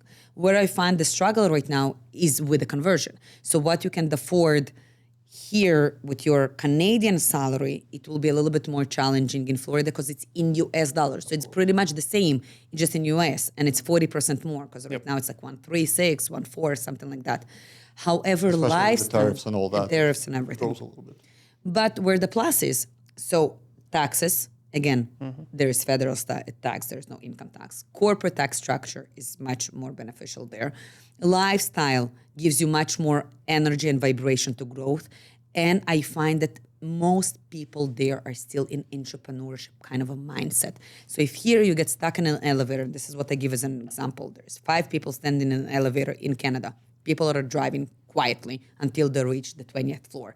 If 5 people stuck in an elevator in Miami, there will be already so much more. Oh, what do you do? What do you do? Networking, People all are very comfortable with social media, and let's do a share, and let's do a post, and let me tag you, and I will tag you. People come there to succeed, make money, grow, be outdoor, healthier, and they live longer because of the weather, the activities, and the opportunity. And the one thing that I will say, have you ever heard of anybody that moved to Florida that moved back to Canada? Well, I think it's too early to say. I'll be honest with you, it's too early to say. And but where I will agree with you 100% because I have to support your argument there. When I went to Florida before, pretty much as a tourist or for work, I would live in Miami. I would stay in Miami. Now, for the first time, I actually stayed with family. And the one thing I told them that I will have to agree with you on that, I said, after being with them for a week, I said, I realize that now. They pretty much live their life as if they're on a resort. Yep. They are on a constant vacation. They have a house with a pool and everything, and they enjoy that. They have an enclosed community, just like a resort. They have a gym, a restaurant, whatever you have on it. They pay HOA fees. Fees for it, of course, yes, but it makes sense. It's a little bit more expensive, but overall, their lives are happier. I remember being there during Christmas, and they had a fire truck with a Santa on it, and they had fake snow, and it goes through the community, through the streets of the communities. They use golf carts, for those who don't know, inside of the community. They use golf carts to drive between themselves, between the houses. And they have like tons of golf carts behind of this fire truck. And we were sitting in one of them, met, by the way, people that we didn't know that were living there, also from BC, from Canada, BC. And I'm sitting there and we're driving and I'm like, what the hell is going on? I'm on a vacation in Mexico right now. Yep. You know? And everybody's happy. People are coming onto the streets of the community and waving and everything. And I'm like, show me something like that happening here in the middle of Toronto, anywhere in the 6 boroughs. Anyway, it's not going to happen. Sometimes you don't even know who your neighbor is. That's true. And you know all this situation that you see in movies. Hi neighbor, how's it going? Oh, I'm doing actually like that. It's actually like that. It's actually like that. So I definitely agree with you there. I want to also point out a little bit about taxes. I also found that, yes, taxes there are less, but I find that overall life management and maintenance is a lot more expensive than here, even though we have the snow and we have the grass that needs to be done every year. So I find it's a little bit more expensive. And I will tell you 3 parts why. One, health insurance. Of course. So there is categories. So if you generate under 40,000 a year or less, you're under Obamacare, so you do not pay health insurance. 40,000 to approximately, don't quote me on that, it's just rough numbers, from 40,000 till 80,000, there is a subsidized fee of healthcare. Your Trump care. Trump care, current Trump care. And then after 80,000, it's already per household. So on average, if you generate, and again, majority of people generate there more than 80,000 as a household, for a family of 2 adults, 2 children, you need to account for around 1,000, 1,200 for full medical care. So that's one expense that here you do not have, for example. Yeah. 1,200? Around 1,200 month. USD. Which is a lot. That's quite a lot. It's a lot. The difference is the quality of care is so much higher. You actually get attendance first. 'Cause it's private, No, of course. no private. You do not wait 8 hours in a waiting room. Or 8 months sometimes Or to get 8 months to see a get a specialist. MRI or whatever to assess. People here, and again, because my political view, they die before they reach the desired care because we have a quote of free healthcare. So I would rather, again, in my position, already pay for healthcare, but get the service that my health will be a priority. So that's one. The other 2 aspects is property tax and insurance. So our insurance is very cheap. It can be 500. Yeah, nothing happens. Most for a massive house. Usually it's around 100. Yeah. There, so if you take both, so we always say count 3% from the purchase price. This is your monthly expenses. Now, I also have a map that when my clients do not know necessarily areas, and they say, listen, we don't care, we want to live in Boca, not so close to the beach. So of course, as close as possible to the beach is more expensive in insurance. But I have a map already of flood zones. So I can tell you in advance where, because it doesn't matter how much the house will be. Let's say it will be 500 here and 500 there. But here you will pay 1,000 a month insurance because it's in flood zone, and here we will pay 500. So that's significantly. So I will guide you into also insurance aspects to that. So those 3 are more expensive on monthly. However, the purchase price of the property is cheaper than in Canada. Because there for, let's say again, good community, and I'm not talking about like good community. Secure. With Gated. amenities, 4 to 5 bedroom home with a pool, you can easily get for $750 in Boca Raton USD, which is 1 million. You will not get here for 1 million. This And that's not including, that's your personal pool and your personal house. That's not including the community, the amenities in the communities. Theater, golf. And by the way, I'm going to, I don't know about golf maybe, but There's I golf mean, courses. you got a pool for the community, you got a gym, huge gym, you got saunas, you got everything. Now I'll tell you something that you're not even thinking why this is important. Safety. It may be, forget safety, you're absolutely correct, which we're lacking here a little bit, but what you're getting with it more than that, what you're getting with it, and people don't even care or think about it, you're investing into new connections, new networking. Every time you and your neighbor are around the pool, Exactly. you all of a sudden meet somebody that is doing something that can help you to move on or get more connections, and that's gold. So you can invest, let's say, $500,000 in a different town, not in a gated community. And I think they have those as well there, right? Of course. But then you live in your own house and you're struggling and you don't know where to move. Or you can get for $750,000 a house in a gated community, be invited into the community events, into everything. You're meeting people, you're enjoying people. You have friends right away that support you. Most of them are in the same on the same boat as you are. And kids. And networking. And kids, of course. Think about the kids. Like, again, good friends of mine, it's your family, by the way. I went to visit them in Boca Raton. Oh my God, the kids just took my kids. They were walking to the community center. They were playing. Yeah. They met other children there. I am not concerned because this is how I grew up. I grew up when I want to say on the streets. Yeah. Like we're not sitting in front of the computers. Not on the streets, but we were able to safely chill. Chill outside. As We're young outside. kids, We're right? playing whatever 10, the 11, games. we were outside. We were Outside chilling. all the time. Not something you're gonna let your When kids do you see your nowadays. kids right now? Just Well, first I'm going outside. first of all, they're not allowed. That's what Until I'm they're saying. 12 years old, they're not allowed. And you have to be with them in all those parks because there is nowhere to go. I remember being in first, second grade. I had my key around my neck. You had your key. I would go to school. I would come back. Yeah.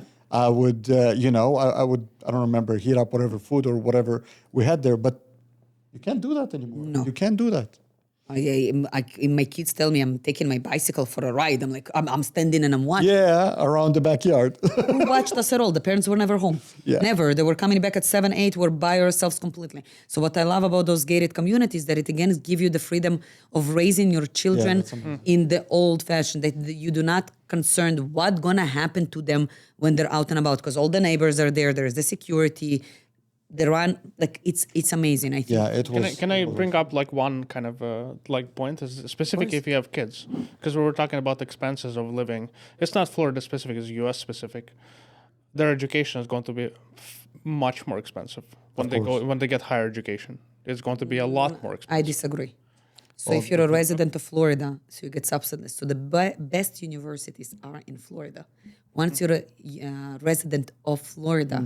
They are completely subsidized. So you're saying there is no reason to send kids, for example, for private schools because the public schools are good enough and they're subsidized? Oh, I'm talking about university. I'm not. I'm talking about universities. okay. So if you're a resident of Florida, Yeah. you get subsidized university's fees. So you do not pay. Everybody? Everybody.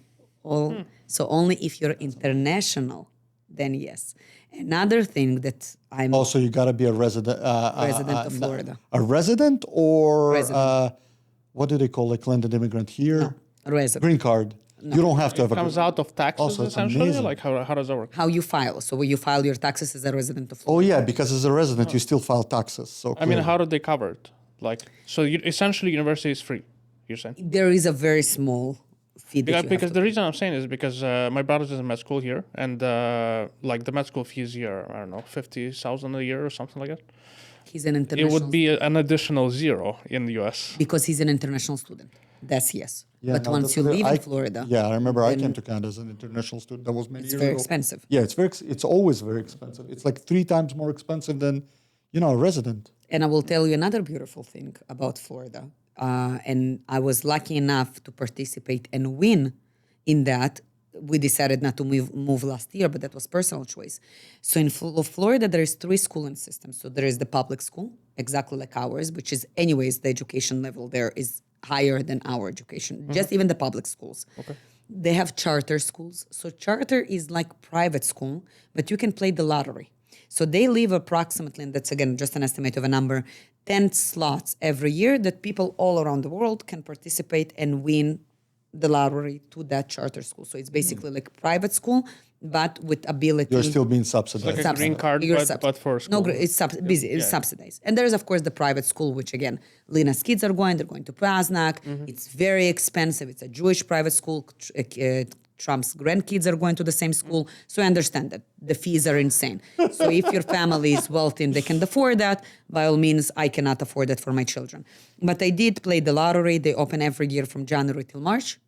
You can submit your applications for the children. And last year, in one of the top schools in Cooper City, which again, Jewish community, Franklin Academy, both of my kids won the charter school admission, which means that it will be completely for free, same level as a private school.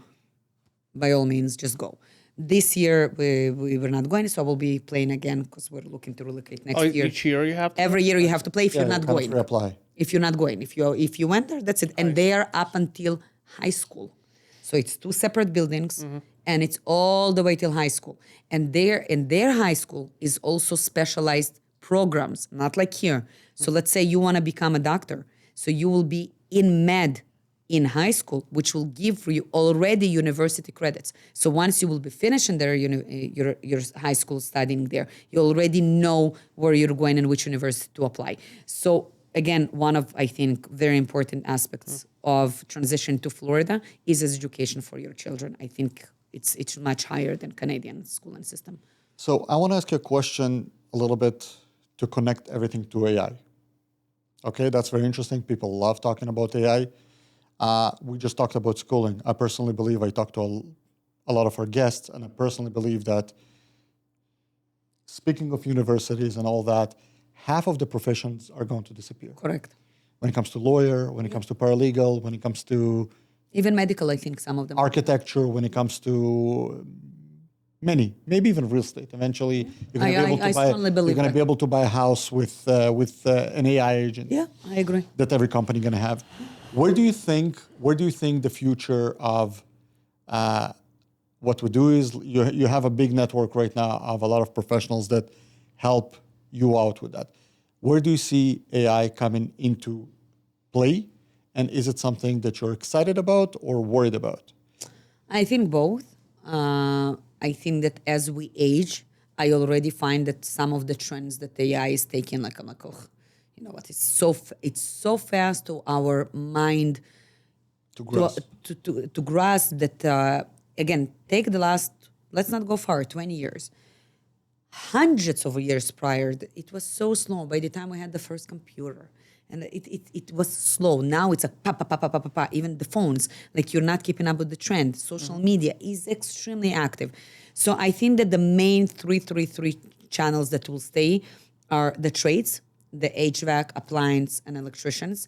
Nobody will be able to replace that. So those will be still that you're going to school. Tesla robots. Cybersecurity it's not will gonna be massive. Yes. And programming. That would be huge. And programming. Programming? Anything related I do believe that manage the programming no, AI will manage Why AI. programming? You'll be, but this is what scares me the most. but The that's moment where we it lose goes. That's why I control- asked you. That's exactly why I asked you whether you are excited about it or worried about it. I'm excited in moderation. I think that we do need systems in place to make our day-to-day routine faster because it's becoming repetitive, it's unnecessary. But it scares me if there will not be enough regulations for the growth that is taking place and how it will eliminate so many professions. Yeah, there won't be. So think about it, car manufacturers, right? Now, machines are making machines. Same with code and everything. Eventually, AI will write the code for itself. That's what I find going to happen, and This and I happened agree with you. Happening already? Yeah, and I agree that if we're losing control over that, We're done as an existence. Oh, you They're guys not. are optimistic. They already lost control. They don't. They cannot. They don't know what's like.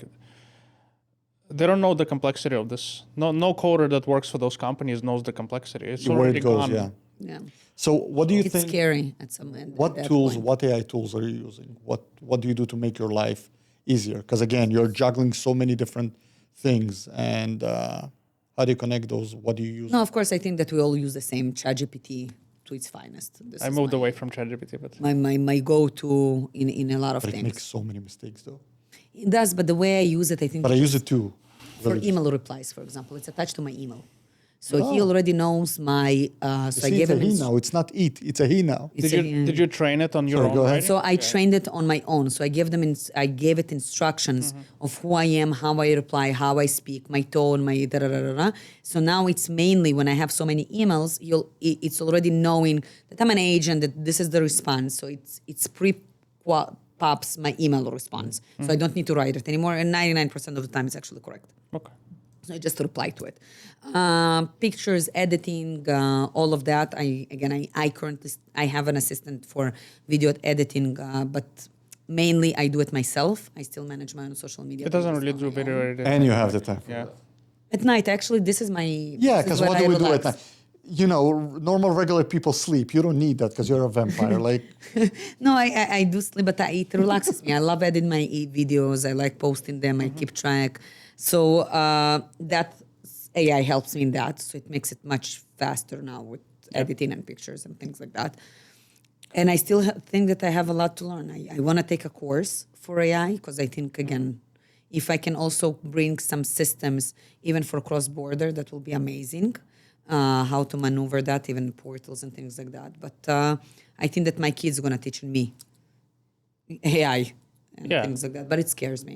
I think, what will they do? What positions, professions they're going to take? What if all of this will be eradicated? It's an interesting Yeah, time we live in. What's going to happen if half the jobs disappear? Like, what are people going to do exactly? I think the government will be providing a lot of support. Yeah. There will be another virus that will pop into the system to eradicate half of the population. oh my God. That for example, because we'll need to dilute some of it, because again, how much money we can afford. I think there will be a 10-minute series. That's my conspiracy theory. A what series? A what? 10-minute series. What is that? So that you can only travel around your 10-minute radius. So there will be an assigned market for each population. That Why do you think that's gonna happen? because they start already slowing. Again, I review. It might be conspiracy. This is my beliefs. They start already in some communities in downtown Toronto, so it will be very small homes. Everything will be so at 6 a.m. Hold on. What did they start in downtown Toronto? So I will send you the link. Because I'm working with the municipalities and I'm working with everything. Google. Peterson also talks about it a lot. The 10-minute series. Who? Jordan Peterson. Jordan Peters. Yeah, so he's my idol. I love him. I listen to him. I follow him. I think he's right in 99% of the things that he says about relationships and women and men and empowerment. And we as women also at some point, and I might get slapped for it, but if you want to cut it, you can. We became a little bit even narcissistic in our view and hunger for power. There is no right balance between masculinity and femininity. I think it's a big wash right now. And I think also AI, the fast pace, where we're heading, it's overwhelming for so many people that we somehow lost ourselves in the search of finding. That's who for we sure are. something I can agree up. I can agree up on. Like, I find, especially now doing that, I just thought the whole idea of doing it. I just thought, let's try and put people on pedestal just to show what's going on in here. Not only you're a contractor and your job is just to do stuff. And I realized that I'm so behind when it comes to where I'm standing, trends, when it comes to AI stuff, when it comes to social media. It's so difficult. It's overwhelming. It's so overwhelming. And I look at my kids, like with all the technology and everything. Yeah, I definitely agree with you. But to put my 5 cents into it, I don't know about 10-minute cities. I don't really understand what it means.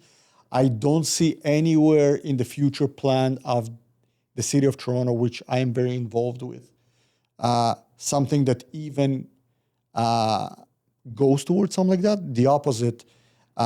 What city of Toronto is trying to do is to connect the whole city as one, and to make sure that you can go through one side to the other in 10 minutes. That's subways. You're talking about the transportation system. No. I'm talking about the idea is from all aspects to connect the city.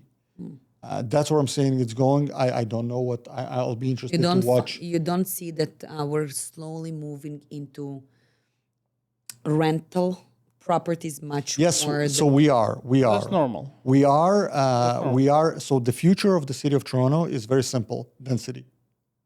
And the reason for density is because they're trying to connect the whole city together, and because they're trying to have everything intermingled, as you called it. But I don't see how they're trying to divide and create 10 minutes boundaries, because the opposite, they're trying to connect everything. And a lot of people actually complaining about it, where the city of Toronto going, because I don't know if you're familiar with the Committee of Adjustment, and I don't know if you've seen meetings of the committee, because I go on regular basis. That's what I do. For you, it's much more than me, for sure. Sorry? You've been through that. Yeah, and I find that the opposite. The city is trying to allow as much density as possible. Not to divide between, allow as much density as possible. But hey, listen, I don't know where it all goes. I don't think Toronto is unique in any way. It's just, if we look at other huge cities around the world, this is a natural progression. They have to increase density. More people start renting. They don't because have there are to. not enough houses for the amount of people that move into the cities. But that's a different aspect. You can go further into management of finances by government and all that. It's a different story. They do that because they have no other choice, because people can't afford anything else. But why they do that? Because builders, they have so many red tapes and there's so many implementations of fees. Oh, yeah, that if they would help builders to actually build, Mm-hmm. then all the builders would come back and build, because we are not lack of land. Let me explain that in a professional way, because I agree with you. What happens is, if you want to start developing condominium, you have to go through so much bureaucracy with the township in order to get approvals. Those approvals are crazy expensive. All those expenses goes into the price of the apartment that a regular Joe's supposed to buy, and eventually, after all this bureaucracy, the price of the apartment or the whatever real estate that you're going to buy is just not realistic and not affordable as it should be. So therefore, what the city is doing, they realize that they cannot make people afford it, although they should try and make people afford it, but they cannot make people afford it. So they're pushing something else, which is let's push a triplex, let's push apartment build, let's make a regular house to apartment building so that more people come to downtown Toronto, because they need to make sure that it's somehow moving, that the economy is moving, because otherwise the city is going to go to... Yeah, true. But it's a different story. Like what I assume you're talking about is there is not enough real estate being built.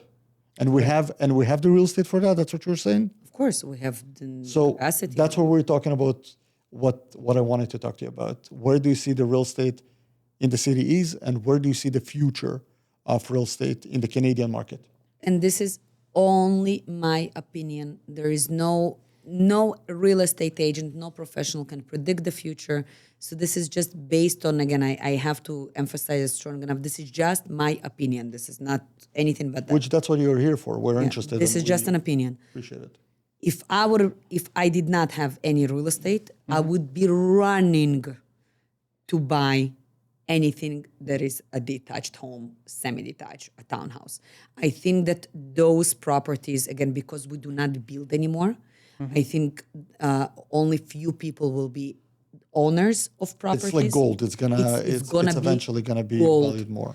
Especially right now, the condo market is so below affordability, and I have multiple videos, basic math.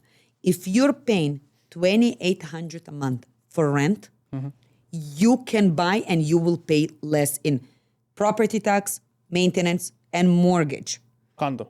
In a condo. Yeah. So why would you pay $2,800 of rent that goes anywhere if you can own something? Because regardless of anything, appreciation will be there years from now, because there will be, again, no new builds for ownership. It will be for rentals. So the amount of properties, it doesn't matter condos or housing, for actually ownership will be much less. But don't so you the think value also, will be much higher.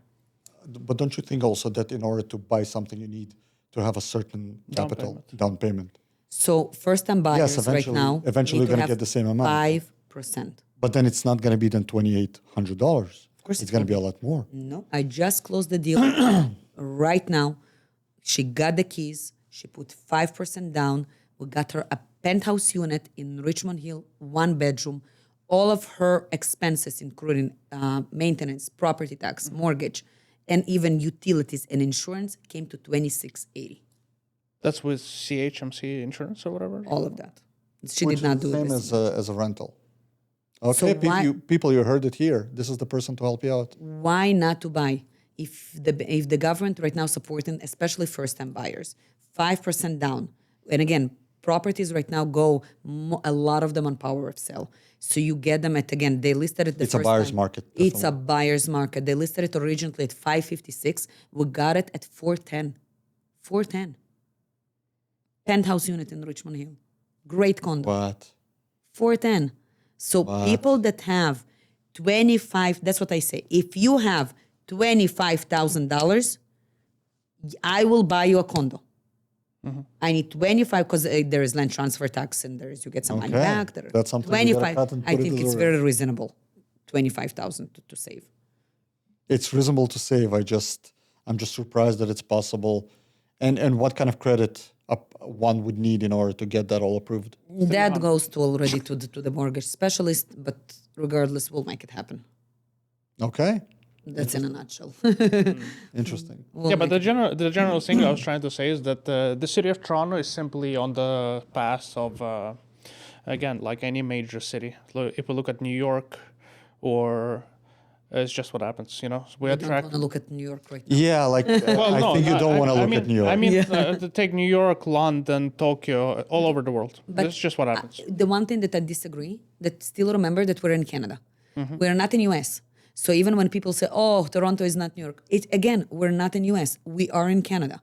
And the population here is different than the US. The opportunities here are much minor than the US. Mm-hmm. The economy is worse than in the US. So Toronto is extremely expensive for what Canada has to offer. You know, it reminds me fair. where, you know, when COVID happened, going back to those times, people were saying, well, it doesn't matter, you know, it's bad everywhere in the world. At the end of the day, we're not living everywhere in the world. We're living here. And we're trying to make sure that here is good. Oh, sure. You know, I we do should agree be- that it's overpriced. We should That's support, a different you know, story, our own country and make sure that it's good here. Some people are moving to Florida. Some people.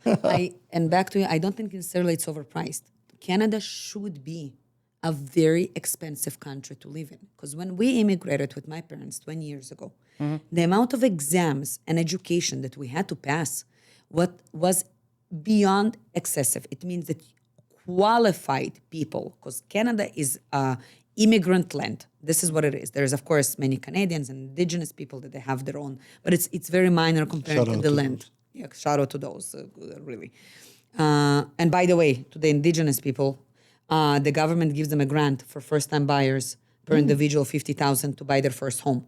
So if you're an Indigenous and you want to buy, the government supports you and actually to maintain property. Oh, wow. I didn't, So which is amazing. well, there is a reason I didn't know that, but Because clearly I'm not. Hi, it's me, Indigenous. I'm an Indigenous person.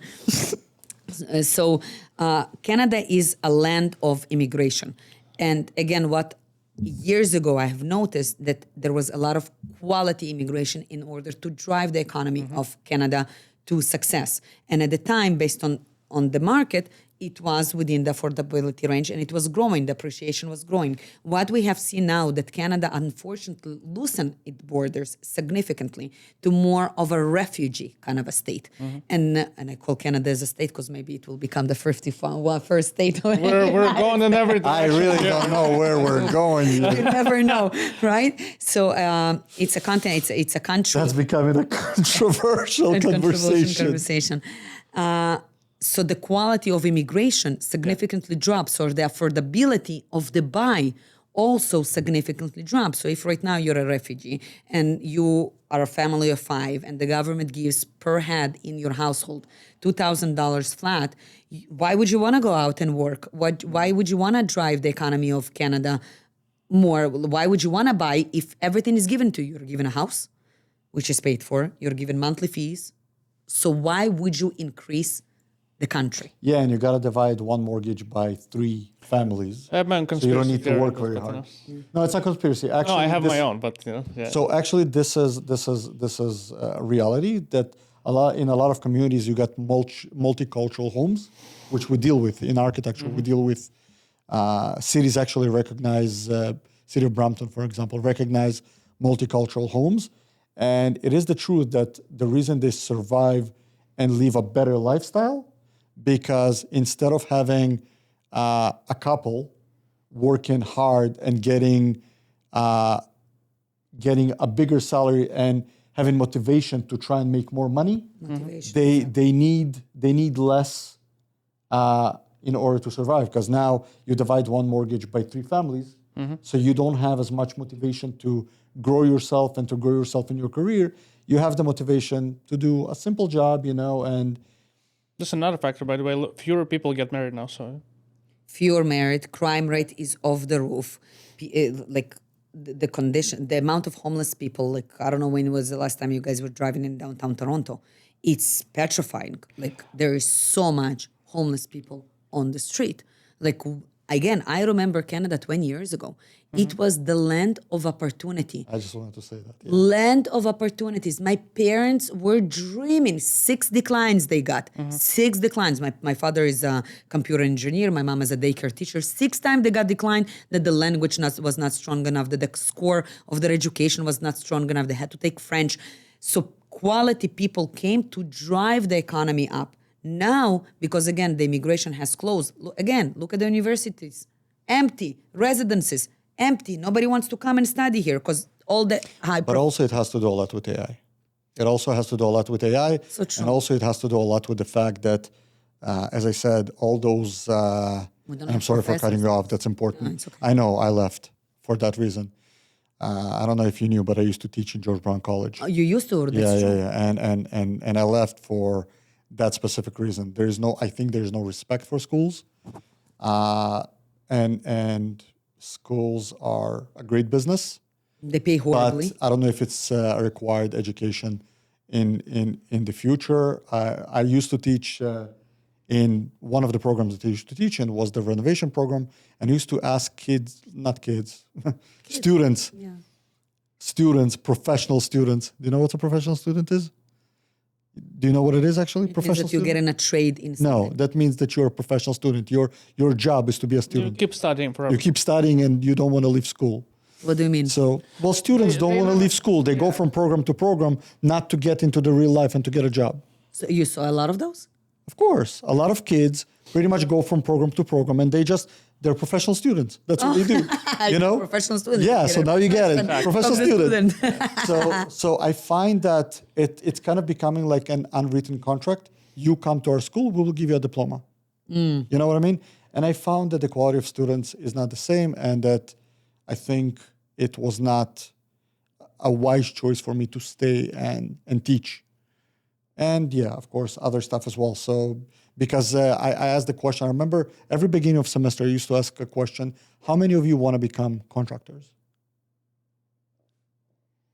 30-40% of the class would raise their hands. Of course, there is more, but people are kind of afraid to get on the spot. Clearly, they're there to become contractors. So my next question was, why are you not an apprentice then? What are you doing here? That's true. Just submit an Indeed. That's true. And Indeed resume to Irene, and she'll take you. That's true. And she'll take you for a job. The carpenter, no. Only unless they're doing carpet. Just submit a resume through Indeed. Shows off to the framing. It's like, I needed to hang this carpet here. Just submit your resume to Irene. But jokes aside, I was like, what are you doing here? And truthfully, I wasn't there to ask that question, but I also cannot lie to myself. And then I realized that, okay, clearly you're not trying to become contractors. You're trying to get a piece of paper that will not help you to become a contractor. Exactly. But this is what the requirement is right now. You got to have some kind of piece of paper. For something with zero Do experience. you need to have a piece of paper No. to become a Do I have a piece of carpet paper? man? There you go. You learn from experience, Yeah, and especially yeah, for yeah. those industries. Yeah. But again, exactly as you said, underpaid, unappreciative. So all the quality professors, MIA, again, the condition of the country is bad. So again, back to real estate. If you have any capacity to purchase, I think we're in a golden window of opportunity right now. Real estate, and especially homes, will be like will be literally gold in your hand, because there will be none. And the moment, again, immigration will start shifting, hopefully the foreign buyer ban will be lifted.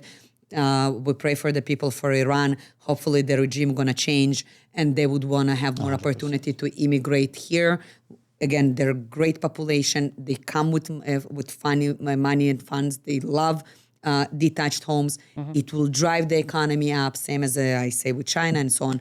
So I think that if you are right now in any capacity to purchase, some people say, again, stupid mentality. And again, sorry for saying stupid, but it's stupid mentality. Oh, but maybe 6 months from now, it will be even cheaper. You don't know what's going to be tomorrow. If you can't afford today, and it's within your budget today, you don't think, 2 years ago it was 40% higher, maybe 2 years from now it could be 40% lower. By the way, people make that mistake forever. They're like, well, Tomorrow. they want to buy, they don't have the money. The next year, they kind of almost have the money, but they're like, yeah, but it was so much cheaper last year. Maybe I'll wait until the price is going to go there. Exactly. And they will never go there anymore. Never. And you wait more and more and more. All of a sudden, you're in a completely different market. Yep. And you just Nobody can't can afford time anything. the market. That's not the same as stock. You can't time It's it. inflation. Not gonna time it. It's inflation, and the whole world goes deeper into inflation. So But actually, you I gotta just had realize this it. You gotta do conversation it. with a friend of mine who works at a bank about condo market, and his argument, he's like, I wouldn't buy condo right now. So I asked him why. I was making the same argument that we're saying. He said that because for the last like 20 years or something, when you averaged out the return on condos, if you rented it out, it averaged something like 7% return on your money. But he said now, currently, it will average something like 4%. So he's like, why would I put the money into the condo instead of putting it into S&P 500 and letting it ride there, and that's it? So I will disagree in both of the 100%. statements that you said. So it was never 7% return on your investment. If you would ever knock out from your condo even 3%, you're lucky. Today it's in a negative. So today you'll be in a minus. So incorrect. Okay. You do not buy a condo for your cash flow monthly, period. So if you're looking to It's a receive long-term cash investment. flow, then I will tell you, then we're going to buy a duplex, we're going to buy a house with a rentable basement. There is so many other, you're going to buy a house in Florida and rent it under Airbnb with less money. So there's so many options. Condo you buy for personal use, or you sit on the appreciation. So I bought my first condo, Highway 7 in Young. I had $13,000 at the time. I had to put 0% down. I was a student. It was $263,000 at the high. Now they're going to do a subway line there. At the highest 2 years ago, I could have sold it for $650,000. I would have tripled my original investment. It's rented ever since. It's exactly how much my mortgage. This is exactly how much my expenses. I think I'm even minus of $50 every month there. But I sit on the appreciation of that condo, not on the immediate return of my money. The ROI is horrible on condos. If you want cash flow, then I will tell you, we're going to go up north, and I have clients right now that we just bought, doing amazing, $600,000 homes, 2 legal duplex units, each generate, they're netting 8 Like plus Sault Ste. percent. Marie there? Really, in Barrie, in Georgia. It doesn't I see. matter. There's so many locations that I will tell you exactly where the rent is high there. It's great. I will never buy a condo for an investment. Now, to Investment, answer it's for you. the second argument, which is why not invest in the 500, which, by the way, I personally do, and a lot of people do as I well. also do. Those are two different things. But at the end of the day, if you're asking every real estate mogul and every person who gets real estate, they will tell you that stock market is pretty much based on different kind of evaluations that are not tied to any real life Correct. value, which means tomorrow with the new world order or whatever happens, it will disappear like this. Real estate. Real no. estate, you buy a piece of land that belongs to you Tangible. under your name and or piece of concrete when it comes to apartments that you will own. Therefore, I definitely agree with you 100%. It's tangible. I own condominiums and other real estate. You do not buy a condo to get a return from it right now.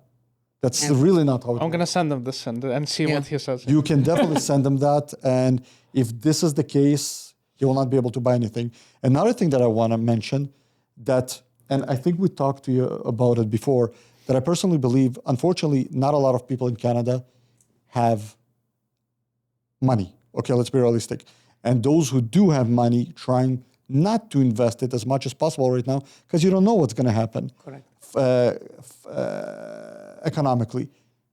But I do believe that this is the market where you can get real estate in the lowest, and people who have this liquid cash flow and are able and are not worried about investing that amount of money are going to benefit from it 10, 15, 20 years from now, Exactly. like crazy, like kings. But again, like 10 you years. said, I'm going to say exactly the same thing. It's my personal opinion. Yes. I'm going to keep it to myself. Whoever want to take it. Would Whoever you- doesn't, live it. Would you agree that appreciation over the last 20 years is unusual, not normal? No, I think it's very normal. And I think we're going to see it rising up again. I think Canada will be and should be one of the most expensive countries of real estate to purchase due to many reasons. I also think that we are seeing right now a very affordable market. And if you would ask me, when should I sell my real estate? My answer to you, if you can, never. And this is one of my first questions. It's when like people gold. call- It will always grow. When people call me and say, By the way, "When I gold wanna is list gold my-" now. Gold is gold, yeah. You need to buy gold. And silver is gold. Even more gold than gold. Actual, and I would have Yeah. bought not in stocks, even though that you could today you can buy in stocks gold. I would have actually No, bought actual gold. Actual gold. Bullions. You go and you got bullions. To the bank. I want to block. By the way, real estate investment in the US has like a huge advantage. They're saying 1024, 1028 or whatever. When you sell real estate investments in You can roll over. Exactly, and you don't pay any tax. Yes. We don't have that. You can do it That's forever. a huge advantage in America. You can do it forever. Yeah, you can exactly. roll within. Which is what they do. So that's how people start with a fixer-upper So and build a Grant $250 million empire. So now they have an agent that can connect them Yeah, true. in Florida and get them to start. Yeah. Is it 1028?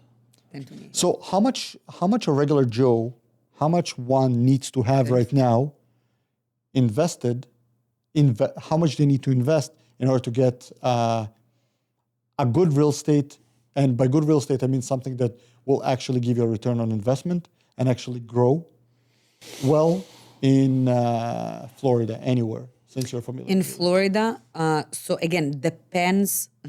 Like what would be the budget It's tricky to start? because then I will ask you, is it for personal use? Will you ever use this property? No, investment. And then my other two questions, do you care about cash flow or do you care about appreciation? That's important. I would say appreciation, long term.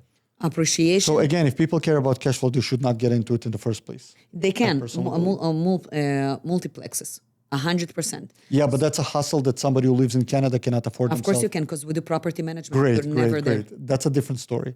I You think don't have that to be involved. I think that mostly people want to be able to control that kind of.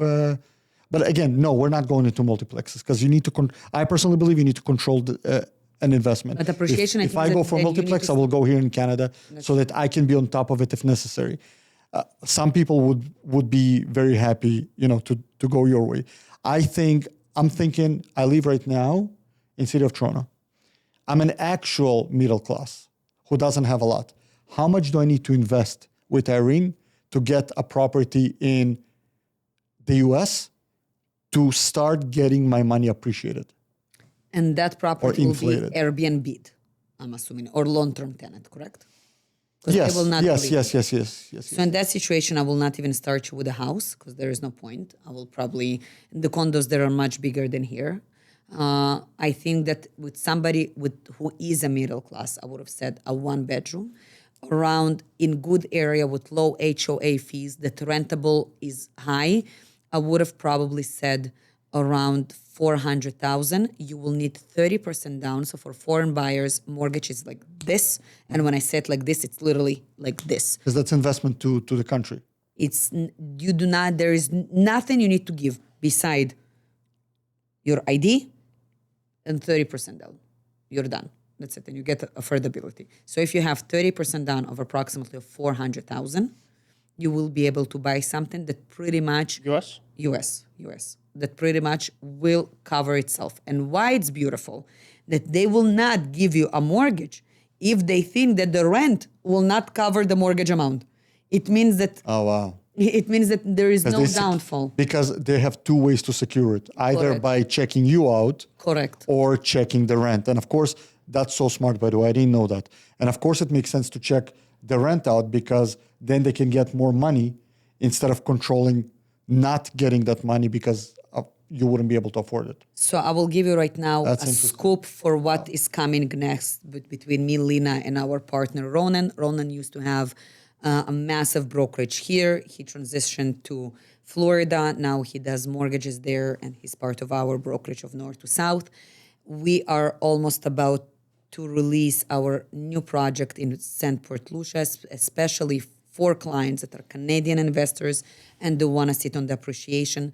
They are homes of 3 to 4 bedrooms that are marked at $365,000.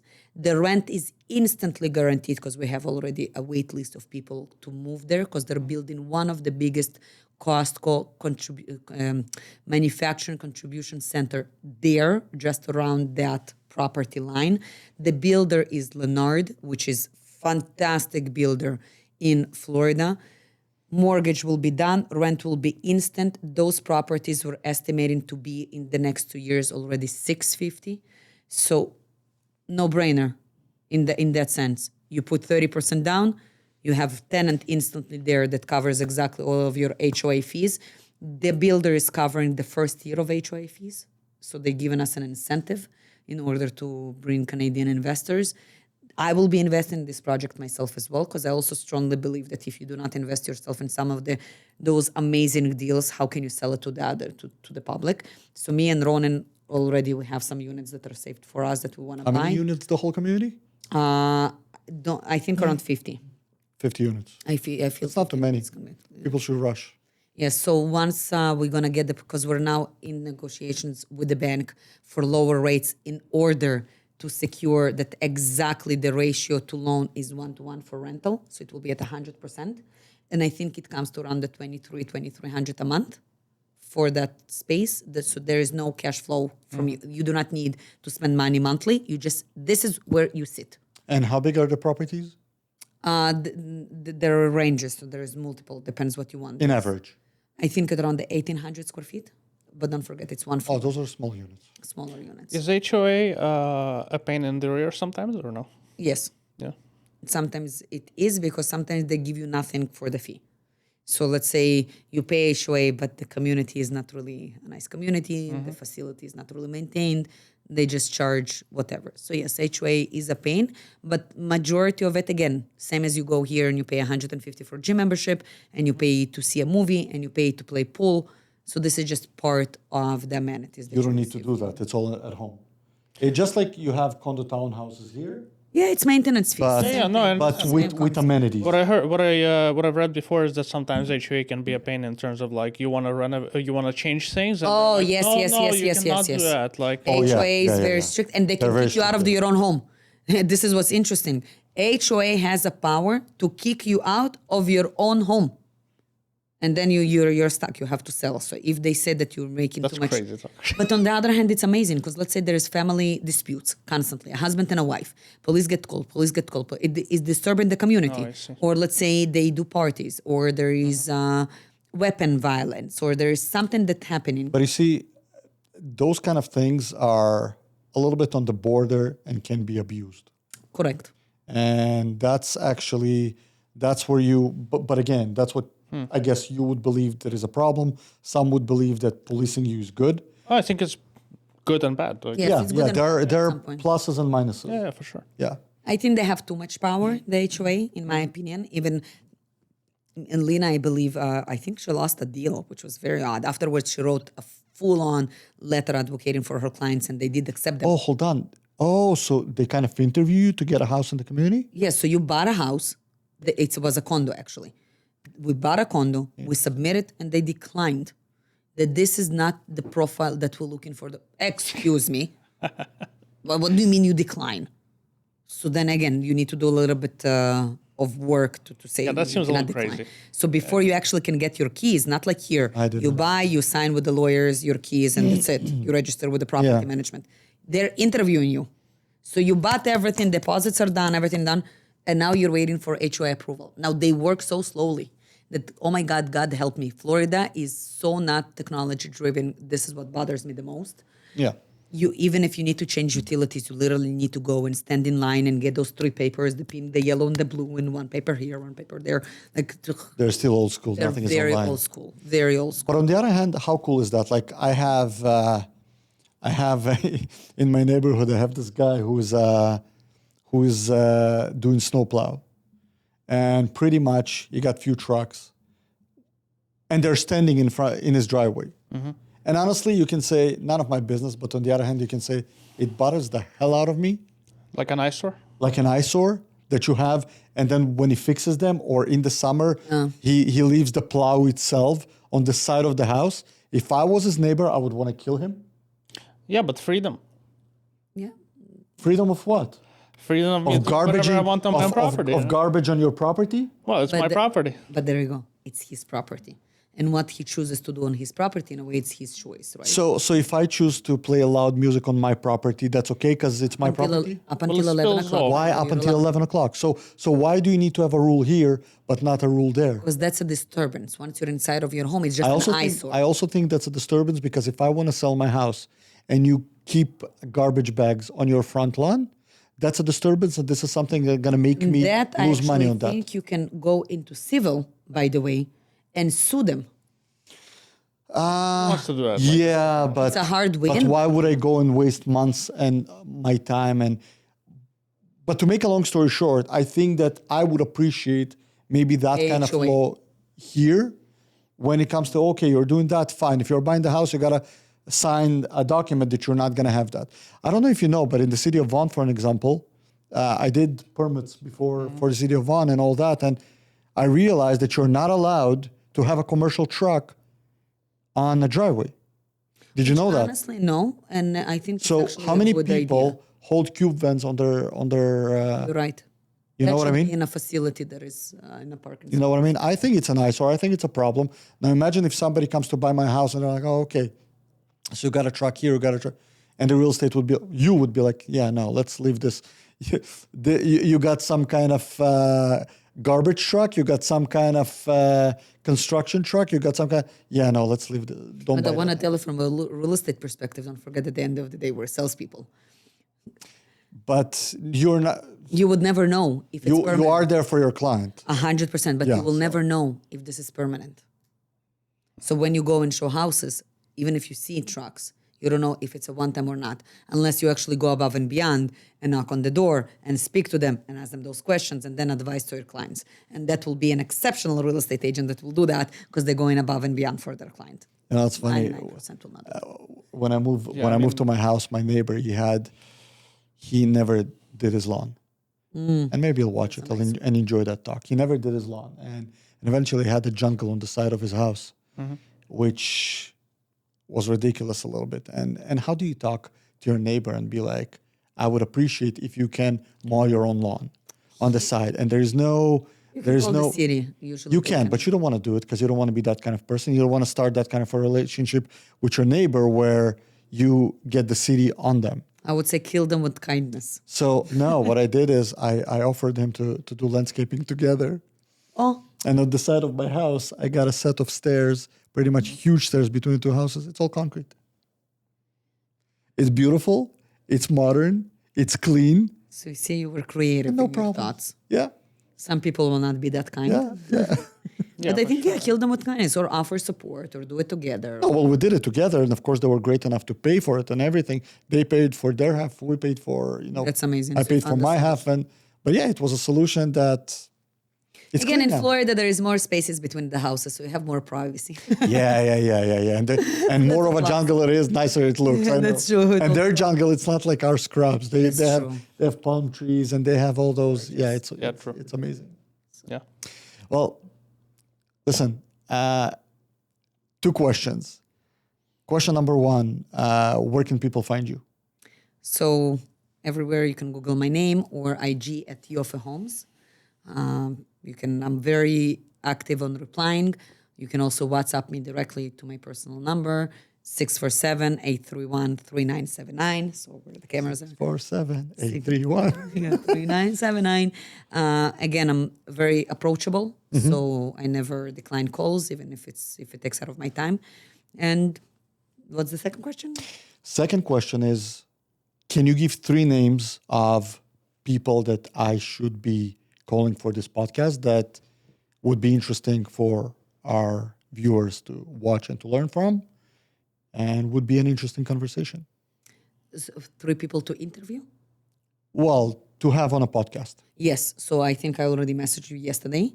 I think definitely Aaron Gurvich will be amazing. He's a real estate investor. He also owns one of the biggest companies in North America, which is Appliance Garage Door and Locksmith.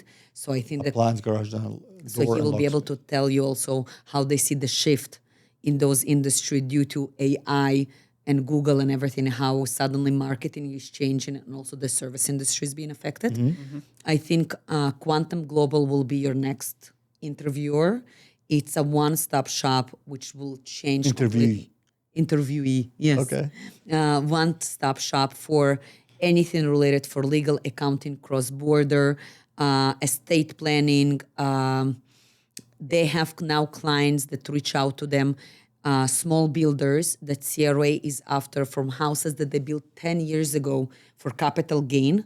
and the allegations are ridiculous. Like what CRA is doing right now is just mind-boggling. Interesting. So I think that will be a topic that is fascinating just to hear what the CRA is doing. Well, as a builder, I would be interested to look into it. As a builder, I think, too. And also they navigate like exit tax, corporate structure, things that, again, people don't know how you can do and what you should do in order to structure yourself properly.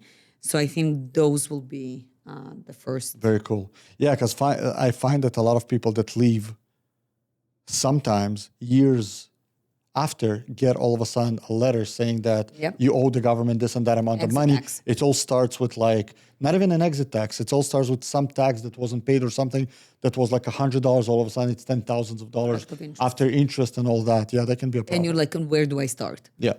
You go to your accountant, they're like, we're not doing that. You go to your real estate, also, who would you go? Your lawyer, a real estate lawyer, like, I don't do it. And they're like, okay, so who does do that? So this company, which I think is amazing, there is no such thing anymore that your accountant doesn't know what your lawyer is talking about and that your lawyer is not connected. Like all of them are in one portal, one connection. It just like I do building permits and everything that has to do with construction, like engineering, architecture, and everything in one place. In one They're hub. doing the same thing kind of for immigrating. Exactly. Not even immigrating, even just for Canadians. Yeah. For estate planning, wills, any legal thing that you think. Because today you need CRA dispute, but tomorrow you're getting a divorce. And you're getting a divorce, your family lawyer not necessarily know your real estate situations. It's also a different industry. And now you start jumping between all of those professionals. And pay a lot of money. A lot of separately. money. And Nobody it takes knows. more time, which costs more money. And again, the problem is that the synergy. Nobody knows what the other says. And you are left in like, okay, what do I do next? Here you have a case manager that leads your file for anything. Today you're just filing one tax as a T4 and you pay the $200 of tax. But then you got married and now you need a prenup, or now you're buying your first property. Now you have children. Now you made your first million. Now you're incorporated. Now what happens if you die? Who is the estate? So it's basically a company that will be for everything, including my It's Like like I got a will. I didn't know how crazy this is. Of if I'm not there, who will take over my company? Who will take over my kids? Each kids goes where? Who will take over each bank account? Who will take over each real estate? Yeah. Who will be? Where are my Well, what kids is go? the default? By default, is your wife? Not necessarily. No? Not necessarily. Yeah. No. So this company, they're So like a family doctor, you pretty but much lawyers. have number one would be Basically. In a way, yes. number one would be the parents. If the parents are not there, then whatever family. If the family is not whatever, and it goes kind of in But stages. what happens if the real estate is held by a corporation when you bought, and that Yes, corporation is a that's- holding company Yes. and not an active company? So again, people don't understand how it works, and a lot of they think, okay, I'm a small business, I'm a contractor, I'm opening a corporation, I bought my first house under a corporation to avoid tax, etc. But then, something happens, and then what? So they're the estates. They also have CFO services. So for big companies that need fractional CFO, they do not want to hire somebody there. So it's all under. Fractional CFO. So this is why I need Quantum Global for that. I've never heard of that. That's Yes. Yeah, so that's very interesting. And real estate. So I'm the real estate advisor there as well. So whenever you'll be, so everything will be linked. Listen, I gave you a lot of good compliments today, but another thing that I appreciate about you, you're not afraid to elevate people. You're not considering everybody as your competition. That's great. No, not at You know what I mean? Listen, a lot of people would not be praising companies that work with them, for them. You're doing that. So you got a full network. That's amazing. Irene, thank you for being with us. Thank you, guys. That was It was a great. pleasure. That was awesome. I would say that was probably one of the nicer conversation and the more educating conversation I've had. Thank you. Good luck to you in everything you do. Keep being awesome. Keep being energetic and healthy. Thank you. And I guess I'll meet you next time when I come to Florida. Or earlier. Or earlier, yes. So thank you very much, guys, for being with us. I hope you enjoyed this episode. Like and subscribe, as this person on my besides me just advised me. And I'll see you on the next one. And until then, back to work.